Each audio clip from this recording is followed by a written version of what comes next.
बिस्मिल्लाहिर्रहमानिर्रहीम। हमारी ये आज की क्लास फॉर्मली हम रिकॉर्डिंग स्टार्ट कर रहे हैं।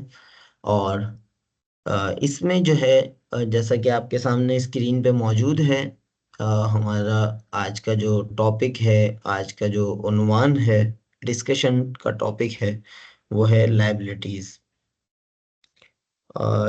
किसी भी टॉपिक के हवाले से तीन चीज़ें बहुत ज़्यादा इम्पोर्टेंट होती हैं, बहुत ज़्यादा ज़रूरी होती हैं। उनमें से एक जो है वो है कि व्हाट, यानी जो चीज़ हम पढ़ने जा रहे हैं, जो चीज़ सीखने जा रहे हैं, वो है क्या। दूसरा जो इम्पोर्टेंट, ज़रूरी, अहम बात है, नेसेसरी पॉइंट है, वो है कि वाई, इसकी अहमियत क्या है, ज़रूरत क्या है, सही क्यों हम पढ़ें ये। और तीसरा इम्पोर्टेंट पॉइंट है हाउ, कि ये किस तरह होता है, इसका मेथड क्या है, इसका तरीक़ेकार क्या है, इसके फॉर्मूले क्या हैं, इसका पैटर्न क्या है। तो ये तीन पॉइंट्स किसी भी सीखने सिखाने के अमल में बहुत ही ज़्यादा ज़रूरी हैं, जिसको आप कह सकते हैं कि इंग्लिश के 5W1H क्वेश्चंस में से ये तीन मोर इम्पोर्टेंट या मोस्ट इम्पोर्टेंट क्वेश्चंस हैं: व्हाट, व्हाई एंड हाउ। तो सिमिलरली, जिस तरह बाकी टॉपिक्स के लिए ये तीन पॉइंट्स की क्लियरिटी, इन तीन पॉइंट्स को समझना समझाना बहुत ज़रूरी है, तो यहाँ हमारा जो टॉपिक है आज, लायबिलिटीज़, उसके लिए भी हम इन तीन पॉइंट्स को डिस्कस करेंगे। सबसे पहला पॉइंट, व्हाट, कि लायबिलिटीज़ होती क्या है। सही। अच्छा, जो डायरेक्ट ऑडियंस हैं, क्लास में मौजूद स्टूडेंट्स हैं, वो ऑलरेडी बेसिक अकाउंटिंग पढ़ कर आए हैं और वहाँ उन्होंने बैलेंस शीट बनाना सीखा होगा। तो बैलेंस शीट के दो साइड्स होते हैं, दो अ, यानी अतराफ होती हैं, दो साइड्स होते हैं। एक साइड को हम कहते हैं एसेट साइड, यानी जिसमें असासजात यानी एसेट्स मेंशन किए जाते हैं। और दूसरी साइड को हम कहते हैं financing, liabilities and equities side. सही। तो एसेट और दूसरी साइड जो है वो लायबिलिटीज एंड इक्विटीज साइड। तो लायबिलिटीज और इक्विटीज बेसिकली मजमूई तौर पर हमारे जो एसेट्स हैं उनको हासिल करने में, उनको अक्वायर करने में, उनको खरीदने में मदद देते हैं। यानी दूसरे अल्फाज में, जब भी हम किसी ऑर्गेनाइजेशन का, किसी बिजनेस का कोई एसेट परचेज करेंगे, दो ही सूरतें होंगी: या तो किसी ऑनर का पैसा लगा होगा जिसको हम इक्विटी या कैपिटल कहते हैं, या जो है वो की किसी और का पैसा बतौर जिम्मेदारी, बतौर लायबिलिटी लगा होगा। तो ये जो है लायबिलिटीज जो है एसेट के अगेंस्ट में बैलेंस शीट में जो दर्ज किया जाता है, उसको हम कह सकते हैं। फर्दर इन स्लाइड्स के अंदर भी हम इस हवाले से बात करेंगे, केस स्टडी, इसको थोड़ा सा आगे चल के देखते हैं।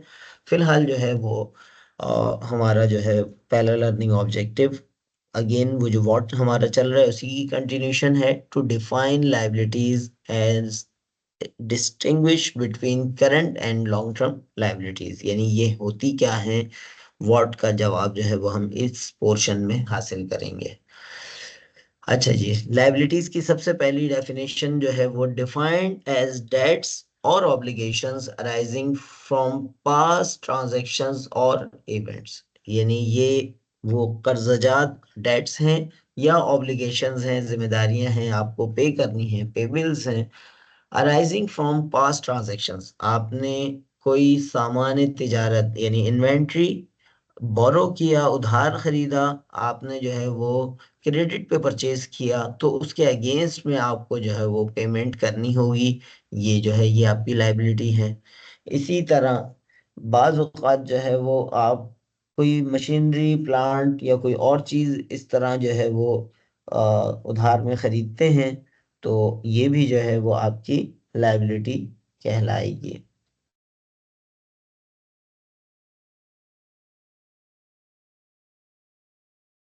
तो इस लिहाज से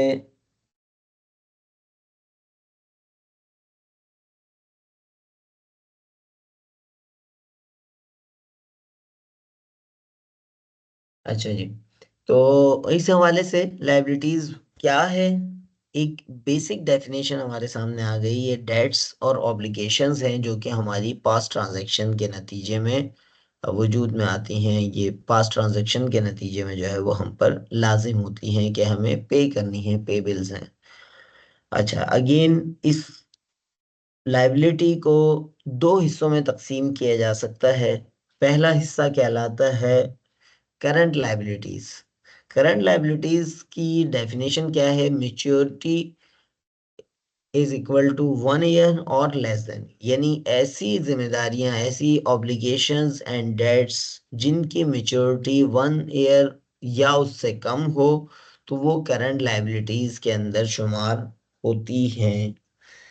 और इसके मुकाबले में नॉन करंट लाइबिलिटीज वो हैं जिसकी मेच्योरिटी ग्रेटर देन 1 ईयर, यानी 1 साल से जायद हो।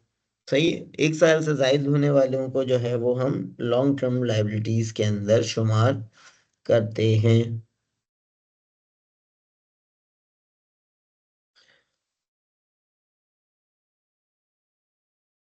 फिर उसके बाद जैसा कि हमने बात की थी लाइबिलिटीज के हवाले से, कि बैलेंस शीट में एक तरफ तो तमाम एसेट्स आते हैं और दूसरी तरफ लाइबिलिटीज एंड इक्विटीज आती हैं। सही है? और लाइबिलिटीज के हवाले से हमने पढ़ा कि ये डेट्स हैं, ये कर्जजात हैं, ये ऑब्लिगेशंस हैं। तो अब डेट और इक्विटी का जो वर्ड है, सही है, लाइबिलिटीज एंड इक्विटीज का वर्ड हमने यूज किया था, इन दोनों में डिफरेंस क्या है? The acquisition of asset is financed from two sources. आपने कोई भी एसेट परचेज करना है, खौफ करंट एसेट हो या जो है वो नॉन करंट एसेट हो, आप वो परचेज करते वक्त या तो ऑनर्स का पैसा यूज करेंगे, तो ये funds from honours, they this will be called, जो फंड आप ऑनर्स का यूज करेंगे वो कहलाएगा इक्विटी। सही, शेयर होल्डर का कंपनी की सूरत में, पार्टनर्स का पार्टनरशिप की सूरत में, और सोल प्रोप्राइटर की सूरत में, या जो जो मालिक है, ऑनर है, उसका पैसा जब आप यूज करेंगे कोई एसेट, मिसाल के तौर पर बिजनेस शुरू किया आपने, और बिजनेस शुरू करते वक्त जो है वो आपने कारखाना लगाया, फैक्ट्री लगाई, और उस फैक्ट्री में मशीनें परचेज की, सबसे पहले जगह परचेज की, और वो पैसा जो है वो आपने अपना जाती पैसा जो है लगाया, अब सोल प्रोप्राइटरशिप आपने शुरू की है, तो वो आपकी इक्विटी कहलाएगी। सही। लेकिन आपके पास इतने पैसे नहीं थे, आपने किसी और से या जो बेचने वाला है उसी से कहा कि यार आप मुझसे 1 साल बाद पैसे ले लेना, सही है, या 5 साल में आप मुझसे इंस्टॉलमेंट में पैसे ले लेना, तो ये कहलाएगा डेट या liability. Funds from creditors with a definite due date. हाँ, इसमें क्या खास बात होती है? नॉर्मली इसमें कोई डेफिनेट ड्यू डेट होगी, कोई जो है वाजिबुल अदा, जिस तारीख को आपकी अमाउंट्स होंगी वो डेट्स होंगी, वो तारीखें आपको याद रखनी होंगी। And sometimes bearing interest. सही है? और जैसा कि आपके नॉलेज में है कि इंटरेस्ट के हवाले से जो है वो यानी बाज़ औक़ात ट्रांजैक्शंस इसकी इंटरेस्ट बेस होती हैं, जो कि इस्लामिक पॉइंट ऑफ व्यू से जो है वो बिल्कुल ही सही नहीं है। सही है? ऑलरेडी आप लोगों की क्लास में डिस्कस हुआ है, लेकिन जो रिकॉर्डिंग बाद में सुन रहे होंगे उनकी नॉलेज के लिए, कि इंटरेस्ट कहते हैं किसी कर्जे पर इजाफी अमाउंट देना। सही। किसी कर्जे पर इजाफी अमाउंट देना या लेना, कुल्लु कर्जिन जर्र मनफातन फहुव रिबा। और रिबा यानी इंटरेस्ट यानी सूद, उर्दू में हम सूद कहते हैं, अरबी में हम रिबा कहते हैं, इंग्लिश में इंटरेस्ट कहते हैं। तो इसके हवाले से कुरान मजीद में 4 मकामात पर आयात हैं, और सबसे पहले सूरह रूम है, फिर सूरह निसा, सूरह आल इमरान, और आखिर में सूरह बकरा।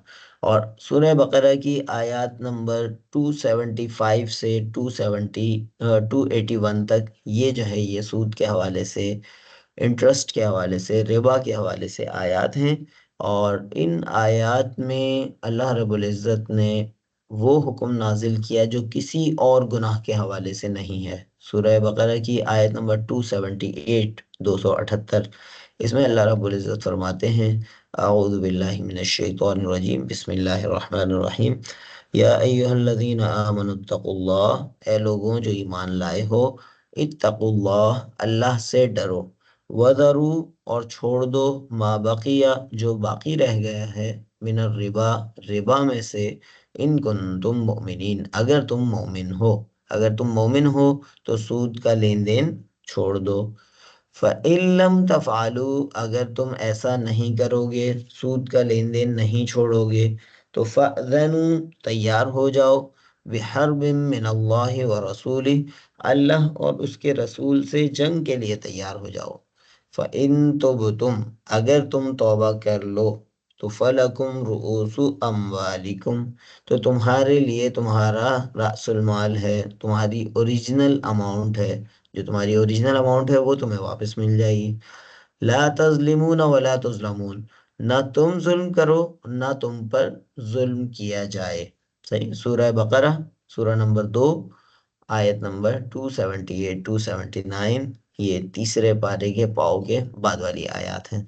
तो मेरी रिकमेंडेशन है, जो भी सुनने वाले हैं अभी मौजूद और बाद में भी, कि लाजमन, रमज़ान का महीना चल रहा है, या जो बाद में सुनेंगे हो सकता है रमज़ान के अलावा भी सुने, लेकिन कुरान मजीद हमें रिबा, सूद, इंटरेस्ट के हवाले से क्या कह रहा है ये हमें ज़रूर पता होना चाहिए, और हमें इससे फिर बचने की तौफीक भी इंशाल्लाह मिलेगी।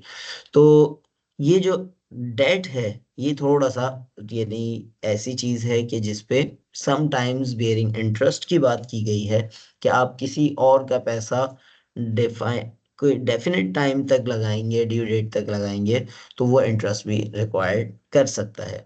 अच्छा, अब सवाल ये पैदा होता है कि हम इक्विटी के तौर पर तो अपना पैसा लगा रहे हैं, ऑनर्स जो है वो इक्विटी के तौर पर अपना पैसा लगा रहे हैं, उनको तो नफ़े या नुकसान में हिस्सा मिलेगा।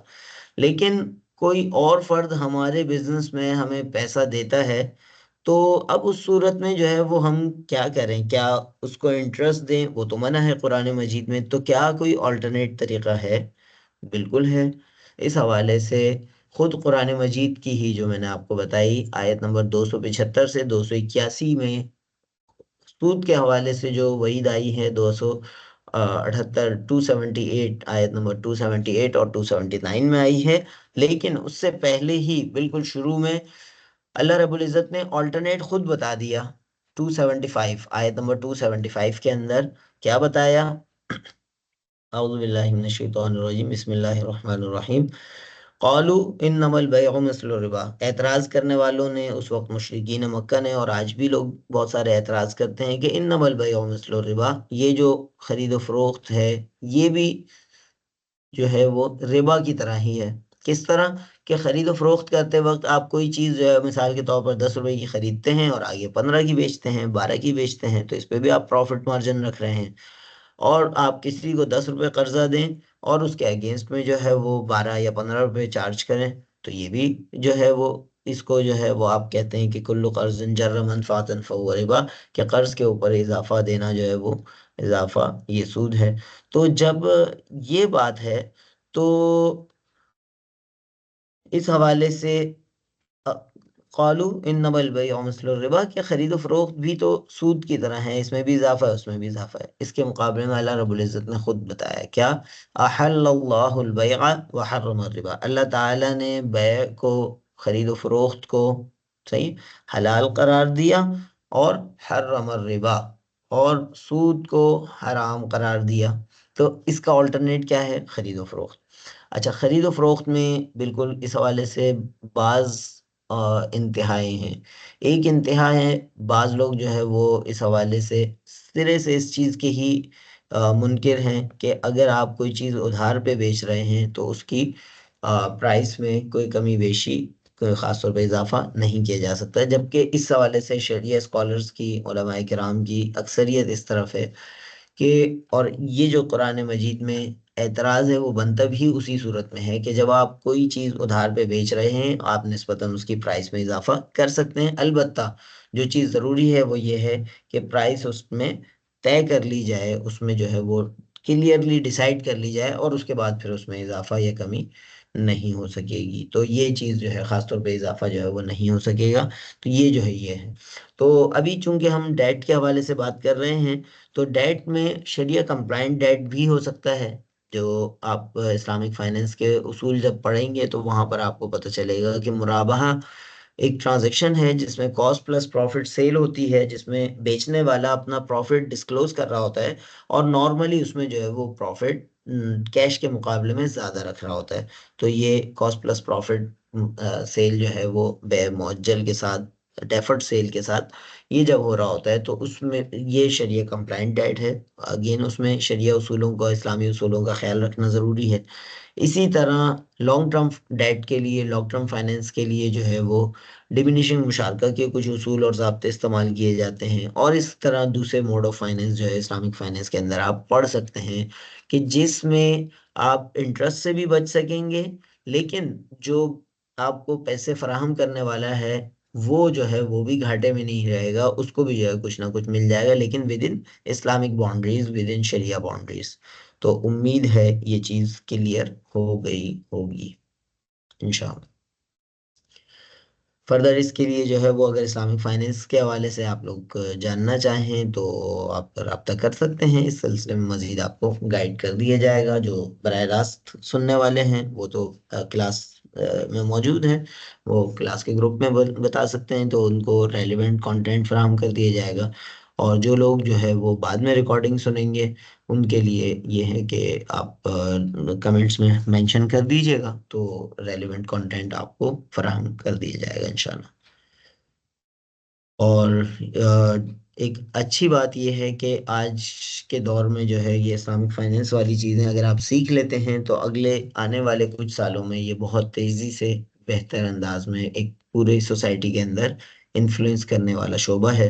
तो आप अगर इसको समझते हैं, तो एक तो आपकी फेथ सेटिस्फेक्शन, अपने ईमान की सेटिस्फेक्शन होगी, जैसा कि सूरह बकरा की हमने बात की। लेकिन उसके साथ साथ दुनियावी लिहाज से भी आपको फायदा होगा। उखरवी लिहाज से तो इंशाल्लाह लाजमी होगा, लेकिन दुनियावी लिहाज से भी फायदा हो सकता है, ख्वाह आपने बिजनेस करना हो तब भी, और ख्वाह आपने कहीं जॉब करनी है, फाइनेंस के सेक्टर में जॉब करनी है, या अपना पर्सनल फाइनेंस को मैनेज करना है, इन सारी सूरतों में आपको इस्लामिक फाइनेंस के उसूल फायदा दे सकते हैं। अगेन इसको, जैसे अभी हम बिजनेस के हवाले से बात कर रहे थे, इसको हम जेनरिक भी कर सकते हैं। मिसाल के तौर पर आपने अपने घर के लिए कोई एसेट लेना है, आपने फ्रिज लेना है, आपने एयर कंडीशन लेना है, आपने फर्नीचर लेना है, कोई भी चीज़, तो अगेन उसको आप अपने पैसों से भी अगेन परचेज कर सकते हैं, या फिर आप दूसरों को पैसा इन्वॉल्व करेंगे, तो वो फिर जो है विद इन शरिया बाउंड्रीज आप ऐसा कर सकते हैं, उसके कुछ उसूल और ज़ाब्तों को सामने रखते हुए। अच्छा जी, करंट लायबिलिटीज के हवाले से ऑलरेडी हम इसकी डेफिनेशन तो पढ़ चुके थे, कि करंट लायबिलिटीज जो है वो, यहाँ पर हमने इसकी डेफिनेशन में पढ़ा, मेच्योरिटी जिसकी 1 ईयर या उससे कम हो।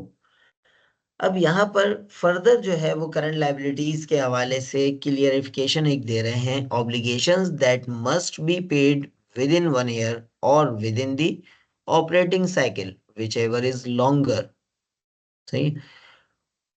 वो ऑब्लिगेशंस, वो जिम्मेदारियां that must be paid within 1 year, यहाँ तक तो बात समझ में आ गई होगी सबके बहुत आसानी से, कि 1 साल से कम, 1 साल या उससे कम जो है वो विद इन 1 ईयर कहलाएगा, जैसा कि ऑलरेडी हम डिस्कस कर चुके हैं। लेकिन एक नई बात यहाँ इन्होंने की है, और with in the operating cycle, with in operating cycle के यानी एक ऑपरेटिंग साइकिल के अंदर जो है वो ऑब्लिगेशंस हों, जिम्मेदारियां हों, पे करने की वाजिब उल अदा हों, तो इसको भी करंट लायबिलिटीज कहा जाएगा, विच एवर इज लॉन्गर, जो भी कमतर हो। सही। तो बाज औकात ऐसा होता है, बाज बिजनेसेस जो है सीजनल होते हैं, तो उनका operating cycle with in 1 year हो जाता है। जैसे मिसाल के तौर पर एक रुई का जो कारोबार होता है, रुई को जो है वो साफ करने का, वो नॉर्मली विद इन 1 ईयर उसका ऑपरेटिंग साइकिल होता है, पूरे साल का नहीं होता, एक खास मुद्दत का होता है। जिन दिनों कपास उतरने का टाइम होता है, वो टाइम जो है वो रुई के बिजनेस के ऑपरेटिंग साइकिल में हम अज्यूम कर सकते हैं। इसी तरह फ्रूट्स वगैरह के, स्पेसिफिक फ्रूट्स की हम बात करें, तो उसके लिहाज से मैंगो यानी आम का जो सीजन होता है वो विद इन 1 ईयर के अंदर काफी कम टाइम होता है, पाकिस्तान में खास तौर पे चंद महीनों का होता है। अच्छा, बाज औक़ात आपका होता है, जो ऑपरेटिंग साइकिल है वो आपका निस्बतन बड़ा हो सकता है, और उस सूरत में जो है वो आप यानी प्रोजेक्ट्स वगैरह पे काम कर रहे हैं और वो प्रोजेक्ट आपका मोर देन 1 ईयर है, तो वो भी हो सकता है। तो ये दोनों पॉसिबिलिटीज हैं। करंट लाइबिलिटीज की जो डेफिनेशन यहाँ पर की गई, obligations that must be paid within 1 year और within the operating cycle whichever is longer. जो भी आपके ऊपर रिस्पॉन्सिबिलिटी है 1 साल में पे करना या आपके ऑपरेटिंग साइकिल के अंदर अंदर पे करना, तो ये जो है ये करंट लाइबिलिटीज कहलाएंगी। अब यहाँ पर ऑपरेटिंग साइकिल का एक वर्ड आया है, उससे मुराद क्या है उस पे हम जाते हैं। लेकिन उससे पहले ये एक क्वेश्चन है, ये आप में से सब ने जो है इसका जवाब जल्दी से विद इन 1 मिनट जो है वो चैट में देना है। ये कंपनी है, मैन्युफैक्चरिंग कंपनी है, इन्होंने 100,000 जो है फ्रॉम फर्स्ट बैंक, एक बैंक से, बैंक का नाम इन्होंने फर्स्ट बैंक रख दिया, एबीसी बैंक से इन्होंने अमाउंट ली है। अगेन चूंकि ये कन्वेंशनल टर्म में है, इनको बेचारों को पता नहीं है कि सूद जो है वो कितना बड़ा गुनाह है, तो लेकिन सूदी ट्रांजेक्शन है। The loan will be repaid in 20 years, सही है। इन्होंने 20 साल में इन्होंने रीपे करना है और has an annual interest rate of 8%। Is this a current liability और अ नॉन करंट लाइबिलिटी? जल्दी से विद इन 1 मिनट आप में से जो लोग जाग रहे हैं फौरन अपना आंसर जो है यहाँ पर चैट में लिख दें।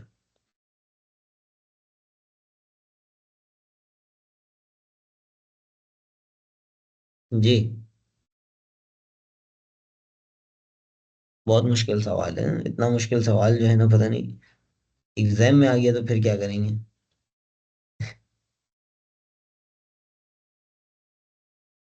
जी, रैयान। अच्छा जी, रैयान नहीं है अवेलेबल। अलिशबा नसीर, ये करंट लाइबिलिटी है नॉन करंट लाइबिलिटी है? जहरा।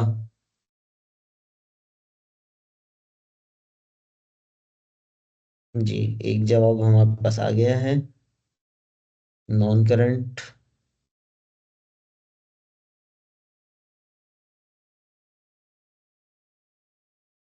अच्छा जी।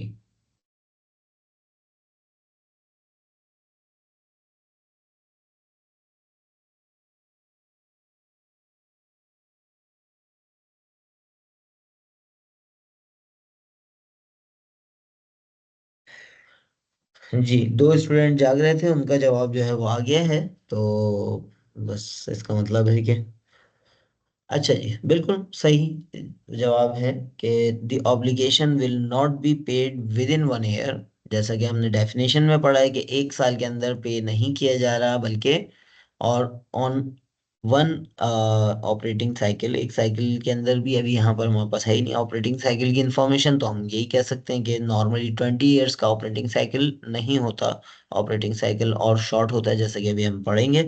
So it is a non current liability. तो ये नॉन करंट लाइबिलिटी है, 20 ईयर्स काफी लॉन्ग मुद्दत है, लॉन्ग टर्म है। अब ऑपरेटिंग साइकिल की जहां पर हम बात कर रहे हैं, तो ऑपरेटिंग साइकिल आपकी बुक के अंदर मेरा ख्याल है कि ये आपके सामने मौजूद है। और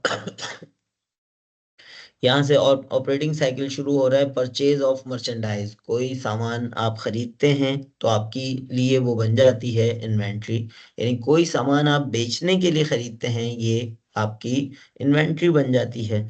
जब आप उसको सेल आउट करते हैं, sell of merchandise on account, आपने उधार कोई सामान बेचा, तो वो फिर कन्वर्ट हो गई इन्वेंट्री, अमाउंट कन्वर्ट हो गई अकाउंट रिसीवेबल में। और जब आप अकाउंट रिसीवेबल को कलेक्ट कर लेते हैं, कलेक्शन ऑफ द रिसीवेबल्स, जब आप कैश रिसीव कर लेते हैं, तो आपका ये ऑपरेटिंग साइकिल कंप्लीट हो गया। तो ऑपरेटिंग साइकिल जो हम कह रहे थे उसका मतलब क्या था, ये डायग्राम आपको वाज़ेह करेगी। मजीद जो है हम वर्डिंग्स में भी देख लेते हैं। The operating cycle, the series of transaction, आप इसमें देखें, पहली ट्रांजैक्शन में इन्होंने परचेज किया, दूसरी ट्रांजैक्शन में इन्होंने सेल किया, तीसरी ट्रांजैक्शन में उसको कलेक्ट किया। तो ये तीन डिफरेंट ट्रांजैक्शंस हैं, जो एक्चुअली एक ही आइटम के लिहाज से हुई हैं। तो series of transaction through which a business generates it's revenue. सही, जब इन्होंने यहाँ पर बेचा है तो अपने पैसे जनरेट किए, रेवेन्यू जनरेट किया, इनकम जनरेट की है।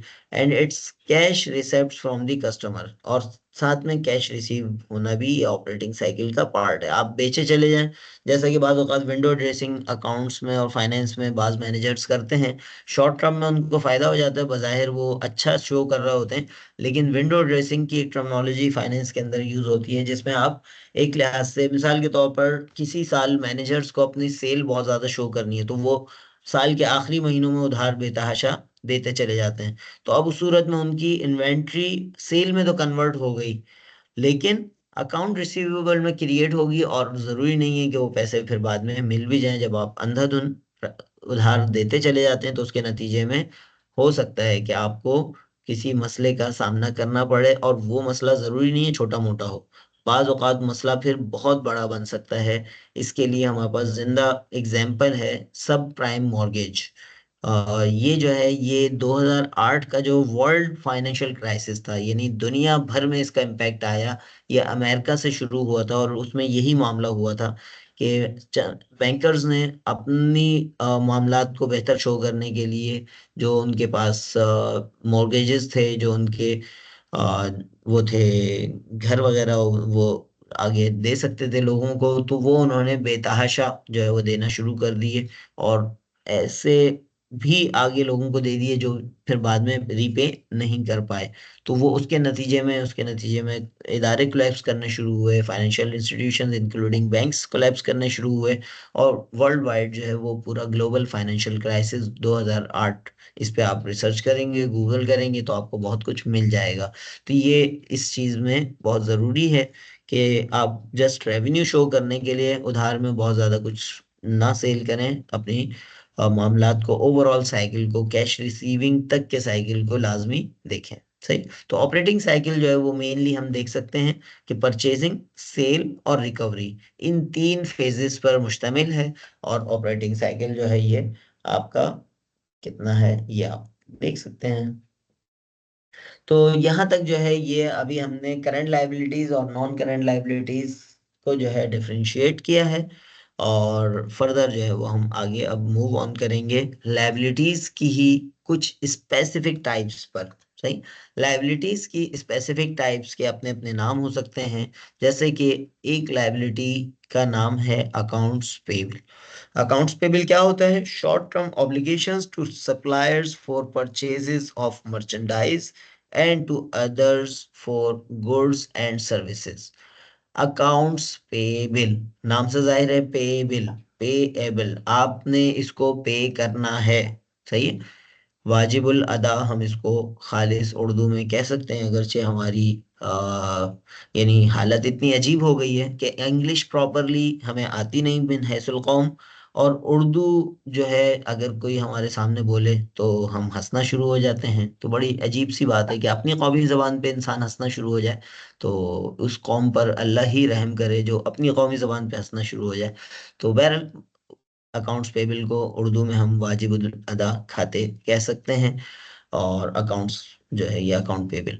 अच्छा, शॉर्ट टर्म ऑब्लिगेशंस हैं, ये सही है, ये करंट लायबिलिटीज हैं, शॉर्ट टर्म ऑब्लिगेशंस हैं किसको? टू सप्लायर्स को, जो आपको सामान फराहम करने वाले हैं, सप्लायर्स हैं, बाज़ जगहों पे हम इनको वेंडर्स भी कहते हैं। फॉर परचेजेस ऑफ मर्चेंडाइज, जो सामान आप बेचते हैं उसका उसकी खरीदारी के लिए आप ऑब्लिगेशन आपके ऊपर क्रिएट हो सकती है। मिसाल के तौर पर आपका जो है वो किताबों का बिजनेस है, और आपने जो है पब्लिशर से किताबें उधार पे खरीदी हैं, तो अब आपने उसको पे करना है, आपकी लायबिलिटी है, अकाउंट पेबल है। तो जिस चीज़ का आप बिजनेस कर रहे हैं, आज रमज़ान चल रहा है, रमज़ान में पकौड़ों का बिजनेस कर रहे हैं, तो बेसन आपने अगर परचेज किया है, ऑयल परचेज किया है, उसके इंग्रेडिएंट्स परचेज किए हैं, तो ये सारी चीज़ें जो है कि अगर आपने उधार पे की हैं तो ये अकाउंट पेबल कहलाएंगे। सही। And to others for goods and services, लेकिन बाज़ औक़ात ऐसा भी होता है कि आपने कोई चीज़ बेचने के लिए नहीं खरीदी, बल्कि अपने बिजनेस में इस्तेमाल के लिए खरीदी है। मिसाल के तौर पर आपने स्टेशनरी खरीदी है जो आप अपने बिजनेस में इस्तेमाल करेंगे, उसको बेचना आपका मकसद नहीं है, लेकिन उसके नतीजे में भी अगर आपने उधार खरीदी है तो ये आपका अकाउंट पेबल कहलाएगा। अब इसकी फर्दर जो है ये बता रहे हैं, merchandise inventory invoices. Merchandise inventory invoices यानी अगेन जो सामान आपने बेचने के लिए खरीदा है वो कहलाता है मर्चेंडाइज इन्वेंट्री, और उसकी इनवाइसेस भी जो है वो, अगर आपने पेमेंट नहीं की तो वो आपके लिए जो है वो अकाउंट पेबल है। इसी तरह शिपिंग चार्जेस, सही है, माल आपने खरीदा चाइना से, और चाइना का जो फर्द था उसको कहा यार तुम माल पहुंचवा भी दो और 6 महीने बाद पेमेंट ले लेना, जिसमें जो शिपिंग चार्जेस हैं वो भी शामिल होंगे। या ये भी हो सकता है कि शिपिंग चार्जेस वालों, शिपिंग कंपनी से आपने बात कर ली कि यार पेमेंट मैं बाद में करूंगा, माल आप मेरा ट्रांसफर करवा दें। विद इन पाकिस्तान जो है ये कराची से फैसलाबाद, और फैसलाबाद से कराची, और लाहौर से कराची, और कराची से लाहौर, बहुत सारी गुड्स ट्रांसपोर्ट कंपनीज हैं जो आपका सामान इधर से उधर लेकर आती हैं, लेकर जाती हैं। तो उनसे भी आपकी अगर अच्छी बातचीत है, आपका अच्छे बिजनेस टर्म्स हैं, तो उनसे ये तरतीब हो सकती है कि वो आपकी बिहाफ पे माल वहां से पिक करें और यहाँ आपको पहुंचा दें, और पेमेंट जो है वो उसके बाद आपसे ले लें। और नॉर्मली इसमें लॉन्ग टर्म नहीं होता, एक आध दिन का ही उधार पॉसिबल होता है। तो जो भी तरतीब है, शिपिंग चार्जेस भी इसमें पे बिल्स में शुमार हो सकते हैं। फिर इसी तरह ऑफिस सप्लाईज इनवाइसेस, अगेन जैसा मैंने बताया था कि बाज़ औक़ात कुछ चीज़ें आप खरीदते तो हैं लेकिन वो बेचने के लिए नहीं खरीदते, बल्कि इस्तेमाल के लिए खरीदते हैं। मिसाल के तौर पर आपने अपने ऑफिस में इस्तेमाल के लिए सप्लाईज, और सप्लाईज का वर्ड जो हम अकाउंटिंग में यूज़ करते हैं उसका मतलब होता है आपकी स्टेशनरी के आइटम। आपने अपना लेटर हेड प्रिंट करवाया है, वो सप्लाईज के अंदर शुमार होगा। आपने पेन खरीदे हैं, आपने पेंसिलें खरीदी हैं, और इस तरह की कोई स्टेशनरी खरीदी है तो वो ऑफिस सप्लाईज में शुमार होगी। और लास्ट वन यहाँ पर मेंशन है यूटिलिटी एंड फोन बिल्स। आपने मिसाल के तौर पर पूरा महीना बिजली इस्तेमाल कर ली, और जिस तारीख को आपका अकाउंट क्लोज हो रहा है, जब तक आपने बिल पे नहीं किया, तो वो आपका इलेक्ट्रिसिटी बिल जो है वो पे बिल में कन्वर्ट होगा। उसको आपको ट्रू पिक्चर ऑफ अकाउंट्स दिखाने के लिए अपनी एंट्री पास करनी पड़ेगी कि यूटिलिटी एक्सपेंस डेबिट, एक्सपेंस होने की वजह से, और यूटिलिटी एक्सपेंस पेबिल या यूटिलिटी पेबिल जो है वो credit due to the liability होने की वजह से। तो ये जो है ये बेसिक कुछ चीजें हमने अकाउंट्स पेबिल की डिफरेंट एग्जांपल्स और डिफरेंट पॉइंट्स हमने पढ़ लिए, देख लिए। अच्छा जी, अब हम जिस तरफ मूव कर रहे हैं इसके बाद जो है वो एक प्रैक्टिस भी करनी होगी, और वो प्रैक्टिस जो है वो एक्सरसाइज होगी, प्रैक्टिस होगी, वो इसी जो हमारा टॉपिक अब शुरू होने वाला है उसके अकॉर्डिंगली होगी, उसके हिसाब से होगी। अच्छा, अब यहाँ पर ये लर्निंग ऑब्जेक्टिव हमें शो हो रहा है, to account for notes payable and interest expense. कि नोट्स पेबल और इंटरेस्ट एक्सपेंस को जो है वो कंसीडर करने के लिए जो है वो हम यहाँ इसको उसको बात करेंगे। अब यहाँ पर इंटरेस्ट के हवाले से तो ऑलरेडी हमने बात कर ली कि इंटरेस्ट जो है रिबा है, सूद है, और इसके हवाले से कुरान मजीद में क्या फरमाया गया। और ये भी बता दिया कि ज़रूरी नहीं है कि ये वाला काम सिर्फ इंटरेस्ट की बेस पर हो सके, इसको within Islamic boundaries, sharia boundaries के अंदर रहते हुए भी हम कर सकते हैं, इस्लामिक तरीक़ों से भी कर सकते हैं। इसके लिए आपको इस्लामिक फाइनेंस को जानना पड़ेगा, और आज के दौर में जानना, सीखना, समझना बहुत आसान है। जस्ट आपका फोकस होना चाहिए कि मुझे सीखना क्या है। तो इस्लामिक फाइनेंस जो है वो रमज़ान में ख़ास तौर पे आप सीखेंगे तो इंशाल्लाह एक सवाब का काम भी है, और ये है कि हमें पता हो कि हम जो पढ़ रहे हैं, अकाउंटिंग पढ़ रहे हैं, फाइनेंस पढ़ने जाएंगे इसके बाद, तो उसकी विद इन शरिया बाउंड्रीज जो है वो क्या है, और किस तरह हम उन बाउंड्रीज का जब पता होगा तो उसकी जो है बाउंड्रीज को समझ सकेंगे, उसका ख्याल रख सकेंगे, उस पर प्रैक्टिकली अप्लाई कर सकेंगे। तो नोट्स पेबल की हम बात करेंगे, और अगेन उसकी जो फाइनेंशियल चार्जेस हैं, इंटरेस्ट एक्सपेंस कन्वेंशनल पैराडाइम में कहलाते हैं, और विद इन शरिया बाउंड्रीज भी हम उसको जो है वो कंसीडर कर सकते हैं। वो उस सूरत में रेंट होगा, प्रॉफिट होगा, या और एक्सवाइजी कोई होगा, डिपेंड करेगा ट्रांजैक्शन क्या है। Note payable, when a company borrows money, a note payable is created. अच्छा, यहाँ पर इन्होंने चूंकि अमेरिकन कॉन्टेक्स्ट में लिखी गई है, डोमिनेंट जो है कन्वेंशनल पैराडाइम है, सूदी सिस्टम है, तो इन्होंने बात की है कि जब कंपनी बोरो करती है मनी, कोई पैसा जो है वो बोरो कर रही है, तो वो नोट पेबल क्रिएट करेगा। लेकिन मैं यहाँ इससे इख्तिलाफ करूंगा, और बताना चाहूंगा कि ज़रूरी नहीं है कि सिर्फ आप जब उधार पैसा लें जब ही नोट लिखें। Note basically full form of the note है प्रोमिसरी नोट। एक्चुअली इसका पूरा नाम है प्रोमिसरी नोट, और खालिस उर्दू में, जिसपे हमारे पास नादान दोस्तों को जो है हंसी आती है कि उर्दू भी बोली जा सकती है, बिल्कुल हम कौमी ज़बान पे हमें फ़ख्र होना चाहिए कि नोट्स जो है, ये प्रोमिसरी नोट जो है पूरा नाम है, ये इसको हम उर्दू में वादानामा कहते हैं। सही, वादानामा वाजिबुल अदा पेबिल जो है, पेबिल के साथ जो है। तो प्रोमिसरी नोट जो है, ये ज़रूरी नहीं है कि आप कर्ज कोई ट्रांजेक्शन करें, कोई उधार पैसा लें जब ही जो है वो आप प्रोमिसरी नोट इशू करें, बल्कि ये जो है when a company borrows money, आप बोरो मनी के बजाय अगर कोई सामान उधार ले रहे हैं लेकिन उसके अगेंस्ट में, नॉर्मल अकाउंट पेबल में क्या होता है कि एक कंटिन्यू चीज चल रही होती है कि आपने एक एक सप्लायर है जिससे आपका कंटिन्यू माल आ रहा है, पैसे जा रहे हैं, माल आ रहा है, पैसे जा रहे हैं, एक कंटिन्यू सिस्टम चल रहा है। तो वो अकाउंट पेबल में नॉर्मली हम उसको कंसीडर करते हैं। लेकिन नोट पेबल में क्या होता है कि आपने मिसाल के तौर पर अपने कारखाने के लिए एक मशीन परचेज की, सही है, जिसकी मालियत थी लेट सपोज 10 लाख रुपए, 1 मिलियन रुपीज। आपने जो है उसको कहा कि ये 10 लाख रुपए मैं तुम्हें आज से 3 महीने बाद दूंगा। सही, तो ये भी प्रोमिसरी नोट कहलाएगा। सही, वादानामा कहलाएगा, नोट पेबिल कहलाएगा। A note payable is created, तो इसके यहाँ बुक में जो है वो उन्होंने बोरो मनी के हिसाब से लिखा, हमने जो है इसकी विद इन शरिया बाउंड्रीज भी जो है प्रोमिसरी नोट किस तरह क्रिएट हो सकता है इस्लामिक बाउंड्रीज के अंदर रहते हुए, वो हमने बात कर ली। अच्छा, फिर अगेन इसमें ये भी हो सकता है कि आपको जो प्रोमिसरी नोट आपने लिख के दिया है, नोट पेबल जो बना के दिया है, वो जो है वो आपने एक साथ पे करने हो, जैसे 3 महीने बाद, 6 महीने बाद, शॉर्ट टर्म के लिए नॉर्मली। लेकिन ये भी हो सकता है कि आपने कहा हो कि मैं अगले 5 साल में आपकी हर साल इतनी किस्त बना के इंस्टॉलमेंट में पे कर दूंगा, तो ये भी प्रोमिसरी नोट है। तो उस सूरत में क्या होगा, current portion of notes payable और नॉन करंट नोट्स पेबल, ये दो हिस्सों में तकसीम हो जाएगा। क्या है, टोटल नोट्स पेबल जो है वो करंट नोट्स पेबल में और नॉन करंट नोट्स पेबल में, दो उसमें तकसीम हो जाएगा। The portion of note payable that is due with in 1 year और 1 operating cycle whichever is longer, again जो हमने शॉर्ट टर्म और लॉन्ग टर्म की डेफिनेशन की हुई है उसी को लेकर आ गए। और यहाँ पर जो है हम पेबल के पॉइंट ऑफ व्यू से उसको दो हिस्सों में तकसीम कर सकते हैं, करंट और नॉन करंट।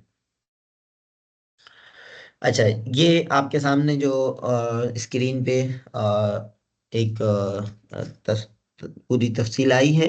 जैसा कि मैंने आपको बताया था, नोट्स पेबल का एक्चुअली पूरा नाम क्या है, प्रोमिसरी नोट। सही, प्रोमिसरी नोट जो है ये जब तक पेबल होगा तो आप इसको पेबल लिखेंगे, जब आप पेड कर देंगे तो प्रोमिसरी नोट पेड हो जाएगा। लेकिन ये इसकी शक्ल किस तरह की होती है कि सबसे पहले आपने जो है वो एक हेडिंग डाली, और हेडिंग में जो है वो मेंशन किया कि ये जो है अ, सबसे पहले कंपनी और लोकेशन वगैरह आपने मेंशन की है, डेट मेंशन की है, 6 months after this date, date ऊपर आ गई और उसमें बताया गया है कि 6 महीने के बाद, इस तारीख के 6 महीने के बाद कंपनी जो है प्रोमिसेस, ये कंपनी जो है वो प्रॉमिस कर रही है, किस चीज का प्रॉमिस कर रही है, टू पे the order of security national bank, जो भी बैंक है या इदारा है या जो आपका वेंडर है उसके नाम आप यहाँ पर मेंशन करेंगे, दिस सम ऑफ $10,000, $10,000 की बात है इसमें। लेकिन यहाँ पर जो इंटरेस्ट की बात है, जबकि हम इंटरेस्ट बेस्ड ट्रांजेक्शन में इन्वॉल्व नहीं हो सकते। यही चीज आप जो है वो, जैसा मैंने बताया कि बै मुराबहा यानी cost plus profit sale with deferred sale, इसमें जो है वो आप खरीदो फरोख्त कर सकते हैं। तो उस सूरत में जो है वो आपको पेमेंट अमाउंट यहाँ पे बतानी होगी, और अगेन उसके टोटल पेमेंट अमाउंट बतानी होगी। तो ये यानी विद इन शरिया बाउंड्रीज, बगैर इंटरेस्ट के, बगैर जो है वो उसके, अगेन आपको एडिशनल फाइनेंशियल चार्जेस देने पड़ेंगे, लेकिन वो विद इन इस्लामिक बाउंड्रीज होंगे, उसमें जो है वो आपको सूद नहीं देना पड़ेगा। और उसके जो है वो बिल्कुल अहल्लल्लाहुल बया व हर्रम रिबा के फॉर्मूले के अंदर आके होगा। उसके बाद ये नोट, नोट जो है वो हमेशा जिसके जिम्मे कर्जा आ रहा है, जिसके जिम्मे जिम्मेदारी कोई बन रही है, वो इशू करता है। तो इसीलिए इसका नाम है प्रोमिसरी नोट, ये प्रॉमिस कर रहा है लिख के दे रहा है। तो उस कंपनी का नाम आ जाएगा, उसका साइन आ जाएगा और टाइटल आ जाएगा कि ये कौन साहब उस कंपनी की तरफ से ये जारी कर रहे हैं। अच्छा, अब देखें, ये एक ट्रांजैक्शन आपके सामने एक सैंपल आ गया। इस सैंपल को अगर जर्नल जर्नल एंट्री, अगेन इस पिछले अकाउंटिंग के कोर्स के अंदर आप पढ़ के आए हैं कि अकाउंटिंग के अंदर हम सबसे पहले जर्नल एंट्री क्रिएट करते हैं। तो अब देखें इसमें, चूंकि इन्होंने तो अभी कैश हासिल करना है, बोरो मनी ऊपर लिख लिख दिया था कि इन्होंने बोरो किया है, बोरो करना है।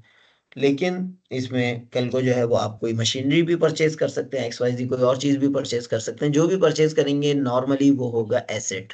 तो एसेट में इजाफा होता है तो वो डेबिट करते हैं। सही डेट आ जाएगी जैसा कि आपके सामने यहाँ यकम नवंबर 1 नवंबर लिखी हुई है, वो आ गई। और कैश जो है वो डेबिट हो गया, क्योंकि एसेट है। एसेट कोई सा भी एसेट हो, आप फर्नीचर खरीद रहे हैं, आप मशीनें खरीदें अपनी फैक्ट्री के लिए, XYZ कोई भी एसेट खरीदें, वो आपका डेबिट हो जाएगा।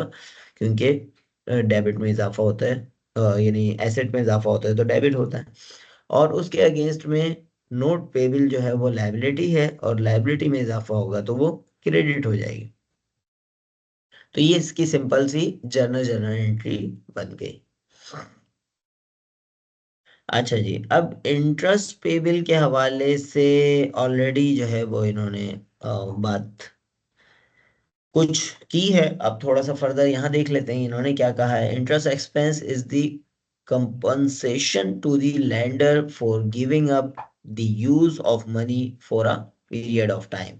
अब यहाँ पर ये कह रहे हैं कि इंटरेस्ट पेमेंट क्या है, कि जो एक्चुअल ऑनर था वो अपने इस्तेमाल करने के हक को वो उस टाइम पीरियड के लिए, मिसाल के तौर पर 1 साल के लिए आपको पैसा दे रहा है, तो उसको उस इस्तेमाल करने के हक को छोड़ रहा है। तो इसलिए जो है यहाँ पर उसको इंटरेस्ट चार्ज करना होगा। The liability is called interest payable to the lender. Interest is a revenue. जो लेंडर है उसका जो है ये रेवेन्यू है, और बोरोवर के लिए interest is an expense. Borrower के लिए ये एक्सपेंस है। अगेन हमने बताया कि ये कर्ज के ऊपर इजाफे वाली ट्रांजैक्शन रिबा सूद इंटरेस्ट होगी। तो विद इन शरिया बाउंड्रीज आप इसको किस तरह इस्तेमाल कर सकते हैं कि आपने एक्चुअली पैसे का बराह रास्त कुछ नहीं करना होता, बल्कि पैसे से कोई ना कोई आपने सहूलत हासिल करनी है, कोई एसेट परचेज करना है, कोई और चीज है। तो इस्लामिक फाइनेंसर के पास जब आप जाएंगे, इंक्लूडिंग बैंक वगैरह, अगर वो अक्लमंद इंसान हुआ तो वो आपसे पूछेगा कि आपने उस पैसे का करना क्या है। मिसाल के तौर पर आपको जो है वो 50 लाख रुपए चाहिए, तो 50 लाख का करना क्या है। आप बिल फर्ज फरमाते हैं कि मुझे जो है वो अपना इन्वेंट्री परचेज करनी है। तो बैंक कहेगा कि पहले मरहले में आप इन्वेंट्री अपने लिए नहीं बल्कि मेरे लिए परचेज करके लेकर आए, मेरे एजेंट बन के। तो ये पहला मरहला हो गया एजेंसी कॉन्ट्रैक्ट का। उसके बाद जब आप लेकर आ जाएंगे, बैंक उसकी इंस्पेक्शन कर सकता है, और उसके बाद जो है फिर बैंक वो चीज़, चूंकि आपने बैंक के बिहाफ पे खरीदी है तो बैंक ऑनर है, ऑनर होने की वजह से वो उसको सेल आउट कर सकता है। तो वो बैंक आपको सेल आउट करके, मार्जिन हो सकता है वो इतना ही रखे जितना सूदी बैंक जो है वो इंटरेस्ट मार्जिन रखते हैं, लेकिन वो आपको इंटरेस्ट चार्ज नहीं कर रहा होगा बल्कि बेच रहा होगा। और बेचने में आपको पता है कि रिस्क एंड रिवॉर्ड का उसूल है, अर्रिबहु बिज़मान का उसूल है, कि बैंक उसमें किसी ना किसी पॉइंट ऑफ टाइम पे कुछ देर के लिए ही सही उस चीज का मालिक बनेगा, उसके नफे नुकसान का जिम्मेदार बनेगा, और फिर वो चीज आपको सेल आउट कर सकता है। इसी ट्रांजैक्शन को हम कहते हैं मुराबाहा ट्रांजैक्शन। और फिर इसके हिसाब से चीजें आगे बढ़ सकती हैं। तो विद इन शरिया बाउंड्रीज हमारे पास बहुत सारे तरीके हैं अल्हम्दुलिल्लाह। और इस हवाले से जो स्टूडेंट पढ़ना चाहें, उर्दू में ज़्यादा इजी हों, वो मुहाज़रात मईशत और तिजारत, डॉक्टर महमूद अहमद गाजी की किताब है, बहुत अच्छी किताब है, वो पढ़ लें। पूरी लाइब्रेरी के इक्विवेलेंट इंफॉर्मेशन उनको एक किताब के अंदर मिल जाएंगी। और वो स्टूडेंट या वो सीखने वाले जो इंग्लिश में ज़्यादा कंफर्टेबल हैं, तो वो an introduction to Islamic finance, Mufti Taqi Usmani साहब की किताब है, उसको पढ़ लें। या MBL guide to Islamic finance, ये जो है गूगल पे लिखेंगे शायद ये आपको अवेलेबल हो जाएगी। ये तीनों चीज़ें तकरीबन गूगल पे आपको आमतौर पर मिल जाएंगी। MBL guide to Islamic finance जो है ये इमरान डॉक्टर मौलाना इमरान अशरफ उस्मानी साहब की है, जो एक तरफ आलिम दीन भी हैं, दूसरी तरफ जो है वो PhD डॉक्टर भी हैं। तो ये एक अच्छा है कि आप जो है वो अगर इसको पढ़ना चाहें तो कॉम्प्रिहेंसिव किताब है। इवन इसमें इस्लामिक फाइनेंस की एंट्रीज कैसे होंगी, अकाउंटिंग एंट्रीज, वो तक दी गई है। तो बहुत अच्छा आपके लिए रहेगा। तो मैं रिकमेंड करूंगा, खासतौर पे इस रमज़ान में कोशिश करें, अपनी नीयत बनाएं कि क्योंकि अकाउंटिंग और फाइनेंस में बार बार इंटरेस्ट का, सूद का तस्करा आएगा। और इंसानी नफ्सियात है, जब एक चीज बार बार आ रही हो तो उससे उसका जो है ना वो बुराई का सेंस भी खत्म हो जाता है। और अल्लाह के रसूल सल्लल्लाहु अलैहि वसल्लम की एक हदीस है कि जब कोई बुराई होते हुए देखो तो उसको हाथ से रोको, बजोरे कुव्वत आप रोक सकते हो तो रोको। फ़इल्लम तस्तती, अगर आप इसकी ताकत नहीं रखते, बजोर कुव्वत, बजोर बाजू रोकने की ताकत नहीं रखते, तो उसको जबान से रोको, यानी जबान से उसके बारे में लोगों को बताओ, जो कि अभी हम कर रहे हैं। कि लोगों को पता हो कि इंटरेस्ट जो है वो गलत है, खुद हमें पता हो कि हम उससे बचने की कोशिश करें। इंटरेस्ट है क्या, सूद क्या है, रिबा क्या है, कर्ज के ऊपर इजाफा, ये बहुत बड़ा अलमिया है। हम किसी से कहें कि सूदी ट्रांजैक्शन ना करो, तो उसको पता ही नहीं होता सूद है क्या। सही, वो कर भी रहा होता है तो कहते हैं नहीं मैं तो सूदी ट्रांजैक्शन नहीं कर रहा। सूदी ट्रांजैक्शन का मतलब है कर्ज के ऊपर इजाफा, मशरूत और मारूफ हो, तो वो जो है सूद हो जाएगा। सही। कुल्लु कर्ज़िन जर्र मनफ़अतन फ़हुव रिबा का उसूल जो है यहाँ पर अप्लाई होता है। तो ये जो है सही है। हदीस की हम बात कर रहे थे कि कोई बुराई होते हुए देखो, जैसे ये इंटरेस्ट, रिबा, सूद की बात होते हुए हम देखें, अगर रोक सकते हैं अपनी ऑर्गेनाइजेशन में, अपने बिजनेस में, अपनी जो है वो कंपनी के आप सीईओ बन जाते हैं, तो उसमें आपके पास इतनी पावर आ जाती है। अपने घर में आपके पास इतनी पावर है कि आप रोक सकें तो उसको रोकें। कोई चाहे या ना चाहे उसको आप खत्म करें, उसको इस्लामिक फाइनेंस में कन्वर्ट करें। जिस हद तक आपकी समझ में आता है इस्लामिक फाइनेंस, उस हद तक कर लें, लेकिन सूद से बचें। कंपलसरी पॉइंट है सूद से बचना, इंटरेस्ट से बचना।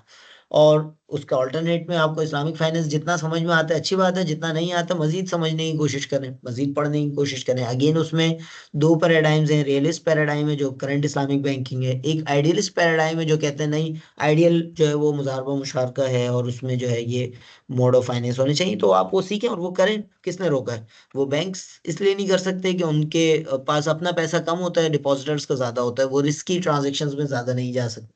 आप अपनी जात में तो आजाद हैं, आप जो है वो सीखें और करें।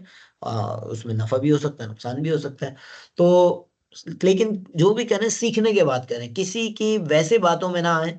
पहले खुद सीखें, आज के दौर में सीखना कोई मुश्किल नहीं है। सही। तो हम हदीस की बात कर रहे थे कि कोई बुराई देखो तो बजोरे बाजू कुव्वत से रोको, अगर ऐसा नहीं कर सकते तो जबान से रोको, और अगर ऐसा नहीं कर सकते तो अपने दिल में उसको बुरा जानो। और साथ में हदीस मुबारका में जो बताई गई है कि ये वाला जो दर्जा है दिल में बुरा जानना, वज़ालिका अज़अफुल ईमान, ये ईमान का कमजोर तरीन दर्जा है।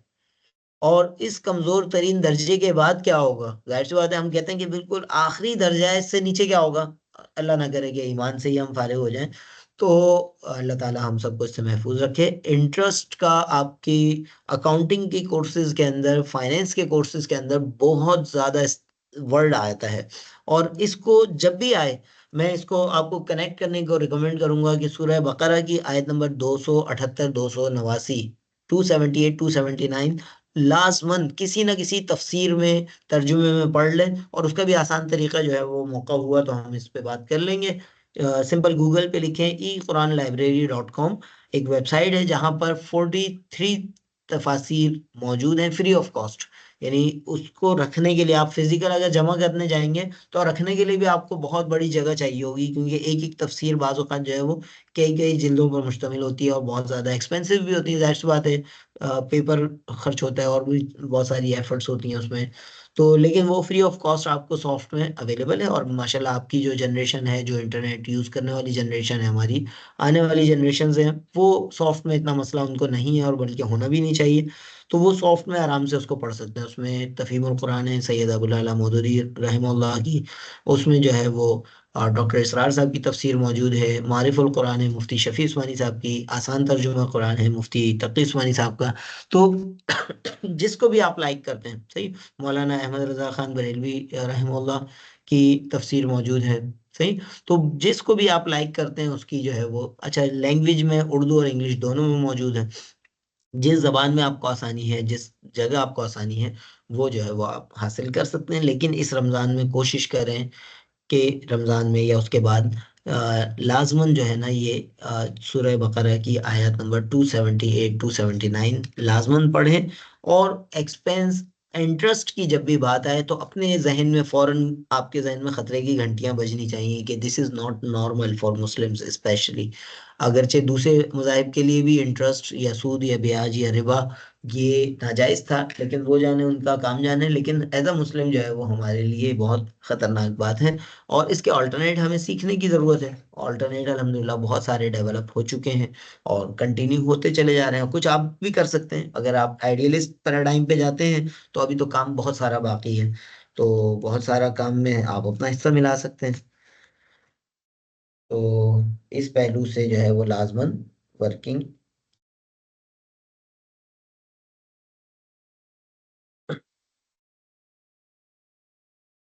अच्छा जी। अगेन इसमें जो है the interest formula include three variables that must be considered when computing interest. Again इसको निकालने का जो फार्मूला है, तरीक़ेकार है, आप इसको जो है वो फाइनेंशियल चार्जेस भी कह सकते हैं, क्योंकि विद इन शरिया बाउंड्रीज भी हम कैलकुलेशंस करते हैं। और फाइनेंशियल चार्जेस मिसाल के तौर पर आप मुराबाहा के फाइनेंशियल चार्जेस अगर निकाल रहे हैं कि प्रॉफिट कितना दिया जाए, दैट्स बात है। अनलिमिटेड प्रॉफिट तो आप नहीं दे सकते, और विद इन फाइनेंशियल सेक्टर जो है वो आपको अपने सेक्टर के अंदर बाकी प्लेयर्स को भी मद्देनजर रखना होता है, वरना आर्बिट्राज के उसूल के तहत आप मार्केट से आउट हो सकते हैं। तो आर्बिट्राज का उसूल क्या है, इसको आसान अल्फाज में आप समझ लें कि आप फर्ज करें कि आप किसी मार्केट में कोई फ्रूट सेल कर रहे हैं, मैंगो सेल कर रहे हैं, हम लोगों को बहुत पसंद है पाकिस्तान में। तो आप आम सेल कर रहे हैं, और मैंगो सेल करते वक्त जो है वो आपने सेम उसी टाइप का सिंदड़ी आम जो है वो आपने सेल कर रहे हैं, मार्केट में जो है वो है 200 रुपए का। और आप जो है वो उसको कह रहे हैं कि नहीं, मैं मार्केट से हटकर चलूंगा, मैं मार्केट से अलग स्टाइल में चलूंगा या चलूंगी। और आपने जो है वो उसको सेल आउट किया। आपने कहा मैं 300 रुपए किलो के हिसाब से सेल करना शुरू करूंगा। तो इसके नतीजे में क्या होगा, मार्केट से हटके चलने के नतीजे में आपसे कोई खरीदेगा नहीं, आप महंगा बेच रहे हैं। उसके अगेंस्ट आपने कहा नहीं, मैं मार्केट से हटके चलूंगा और मैं जो है मार्केट से काफी कम में आधे पैसों में बेच दूंगा। तो आपने 200 की जगह, जो मार्केट का रेट 200 रुपये चल रहा है, आप जो है वो 100 रुपये में आम बेचना शुरू हो गए, मैंगो बेचना शुरू हो गए। तो उसके नतीजे में क्या होगा कि सब लोग आपके पास आ जाएंगे, और आपने जो पूरे दिन में बेचना था वो आप 1 घंटे में बेच के फारिग हो जाएंगे, लेकिन आप अपने बिजनेस को सही तरह मैनेज नहीं कर पाएंगे। तो आर्बिट्राज के उसूल के तहत आपने जिस मार्केट में है वहां के रेट्स वगैरह को कंसीडर करना है। तो ये जो इंटरेस्ट का फॉर्मूला लिखा हुआ है, इसको आप फाइनेंशियल चार्जेस लिख लें, ये मुराबाहा में कैलकुलेशंस आप कर सकते हैं, और दूसरी तीसरी जो ट्रांजेक्शन्स आप पढ़ेंगे उसमें कर सकते हैं। सबसे आसान मुराबाहा इसलिए है कि वो इसको रिप्लिकेट करने में, रेप्लिका प्रोडक्ट के तौर पर सबसे आसान है, तो इसलिए इसका तज़किरा आपके सामने निस्बतन ज़्यादा आ रहा है। प्रिंसिपल अमाउंट, मिसाल के तौर पर मशीन खरीदनी थी, उसकी प्रिंसिपल अमाउंट क्या है, उसके ऊपर फाइनेंशियल चार्जेस का क्या रेट अप्लाई किया जा रहा है, वो आ जाएगा, और टाइम आ जाएगा। सही। अगेन तकरीबन जो है वो मुराबा वाली ट्रांजेक्शन इंटरेस्ट को रिप्लिकेट करने के लिए, ये नहीं, पहले कदम के तौर पर जो है वो आपको जिसको आप कहते हैं ना फर्स्ट एड ट्रीटमेंट, जो है जैसा होता है ना कि कोई खुदा न खास्ता एक्सीडेंट हो जाए, तो सबसे पहले क्या करना है, सबसे पहले तो उसको जान बचानी है। सही। बहुत आइडियल वे में उसकी जान नहीं बच रही, तो आप कोशिश करेंगे कि यार कोई भी कपड़ा यहाँ मौजूद है उससे पट्टी बनाई जाए, उसका खून रोका जाए। तो सेम जो है वो मुराबा आप कह लें कि फर्स्ट एड ट्रांजैक्शन है, कि जो सूद से कम आपको बचा देगी, विद इन शरिया बाउंड्रीज ले आएगी। हाँ, ideal mode of finance again हमारे पास जो है वो मुजारबा मुशारका है, जिसको जो है खुद कुरान मजीद जो है, यानी अल्लाह के रसूल सल्लल्लाहु अलैहि वसल्लम की ज़िंदगी से हमें मुजारबा की एग्जांपल मिलती है, जो हज़रत खदीजा रज़ी अल्लाह ताला अन्हा का माल वो लेकर गए और उनको सेल आउट किया, और मुजारबा की बेस पे ट्रांजैक्शन की। तो उसकी सिंपल डेफिनेशन है कि जो वर्कर कैपिटल पार्टनरशिप आप कह सकते हैं, स्किल कैपिटल पार्टनरशिप कह सकते हैं, कि एक बंदे के पास सलाहियत है और दूसरे बंदे के पास पैसा है, ये दोनों मिलके बिजनेस कर रहे हैं और प्रॉफिट जो है वो आपस में शेयर कर रहे हैं। तो नॉर्मली जो है ये मुजारबा कहलाता है। तो फर्दर आप सीखना चाहेंगे तो सीखने वाले, सिखाने वाले भी बहुत हैं, और सीखने के लिए कंटेंट भी बहुत सारा है। अगेन बस आपको थोड़ा सा कदम बढ़ाना होगा, और खुद जो है वो इस बारे में सीखने की तरफ जाना होगा। जो मुझसे मुमकिन होगा मैं हेल्प करूंगा इंशाल्लाह। अच्छा जी। When computing interest for 1 year, time equal 1। 1 साल के लिए आप ट्रांजैक्शन के रेट निकालना चाह रहे हैं तो एक के इक्वलेंट होगा। लेकिन अगर आप 1 साल के लिए, when the computing period is less than 1 year, then time is a fraction. सही, जैसे एग्जांपल इन्होंने दी, सेम मुराबाहा के अंदर भी ऐसा ही होगा, इसमें कोई अलग वो नहीं है। अगेन जो मैकेनिज्म है,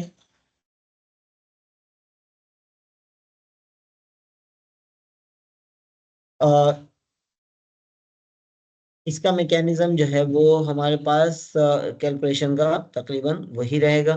for example if we need to compute the rate for 3 months, आपने मुराबाहा किया 3 मंथ्स मंथ्स का, तो टाइम वुड बी 3/12, क्योंकि पूरे साल में 12 महीने होते हैं, लेकिन आपने कैलकुलेशन करनी है 3 महीने के लिए, तो आप इसको कह सकते हैं कि 3/12।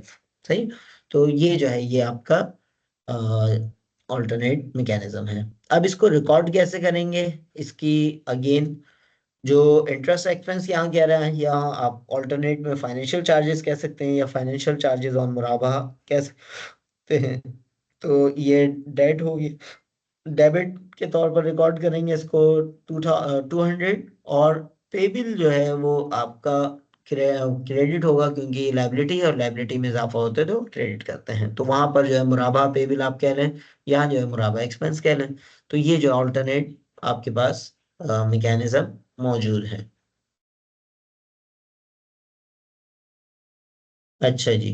अब उसके बाद ये चूंकि 3 महीने का था, देखें अब यहाँ पर इसको ऑब्जर्व करें, ये 3 महीने की ट्रांजैक्शन थी, और 3 महीने की ट्रांजैक्शन में जो है इन्होंने 2 महीने इस साल में गुजार लिए और 1 महीना अगले साल में है। तो आपको पता है कि जब साल आपका पूरा हो रहा है, तो आप उस वक्त एडजस्टिंग एंट्रीज करते हैं। तो ये बेसिकली एडजस्टिंग एंट्री उन्होंने बताई है कि उस सूरत में जो टाइम मैचिंग प्रिंसिपल के तहत जो एक्सपेंस जिस साल हो चुका है, उस साल के अंदर जो है उस एक्सपेंस को मैनेज किया जाएगा। सही। तो ये जो है बेसिकली एडजस्टिंग एंट्री है, और उसमें आपको मेंशन करना है। लेकिन अब अगले साल, जैसे ये अगला साल शुरू हुआ, इसकी 1 जनवरी को पूरा नोट पेबल क्लियर हो रहा है, तो इस सूरत में क्या करेंगे, इस सूरत में आपने जो इंटरेस्ट एक्सपेंस पिछले साल हुआ था 2007 में, वो इस साल रिकॉर्ड कर दिया था। सही। अब जो बाकी एक्सपेंस है वो 1 साल है, एक एक महीने का है, तो वो आप कैलकुलेट करके वो यहाँ रिकॉर्ड करेंगे। और पे बिल जो है जो आपने पहले क्रिएट किया था यहाँ पर 31 दिसंबर को, वो अब 1 जनवरी को क्लोज करना है, वो पे बिल नहीं रहेगा, आप वो पेमेंट कर देंगे। जब आप पेमेंट कर देंगे तो वो पे बिल आपने क्लोज करना है, और क्लोज करने के लिए हमें पता है कि वाइस वर्सा हमें एंट्री रिकॉर्ड करनी होती है। पेबल नेचर में लाइबिलिटी है, लाइबिलिटी में इजाफा हुआ था तो हमने इसको क्रेडिट किया था, लेकिन अब उस इजाफे को वापस लेना है, उसको रिवर्स करना है, उसको क्लियर करना है, तो अब उसको हम रिवर्स करके डेबिट साइड पे ले आएंगे, इंटरेस्ट पेबिल या पेबिल को डेबिट कर देंगे। और नोट्स पेबिल जो ऑलरेडी हमारी लाइबिलिटी बहुत शुरू में बनी हुई थी, आपको याद होगा जब हमने नोट्स पेबिल ये 10,000 का ये लिया था, ये बेसिकली यहीं से इसको लेकर चल रहे हैं। 1 नवंबर 2007 को आपने कैश रिसीव किए थे इस ट्रांजैक्शन की हद तक, और नोट पेबिल जो है वो आपने क्रेडिट किया था। तो अब इसको रिवर्स करने के लिए, खत्म करने के लिए आप क्या कर रहे हैं, नोट्स पेबिल को जो है यहाँ पर डेबिट कर रहे हैं खत्म करने के लिए। तो इसके अगेंस्ट में आपको पैसे कितने देने पड़ेंगे, इन सबको टोटल कर लें उतने पैसे देने पड़ेंगे। तो कैश जो है वो आपकी अमाउंट हो गई। अच्छा, ये 100 कैसे आया, ये वाला एक्सपेंस के तौर पर 100 कैसे आया, तो ये आपकी कैलकुलेशन आ रही है, जो आपका प्रिंसिपल अमाउंट था उस पे जो आपका रेट है उसको डिवाइड कर, उसको मल्टीप्लाई बाय 1/12 कर देंगे, क्योंकि 12 में से एक महीना इस साल का हम काउंट कर रहे हैं, दो दो महीने पिछले साल में काउंट कर चुके थे। तो इस हवाले से जो है वो उम्मीद है बात समझ में आ गई होगी। अगर किसी को कोई बात ना समझ में आई हो तो वो चैट बॉक्स में लिख सकता है। इस हवाले से जो हम डिस्कशंस कर रहे हैं, इनमें से कोई बात ऐसी हो जो समझ में आना बाकी हो, समझ में ना आ सकी हो, तो आप उसमें लिख सकते हैं।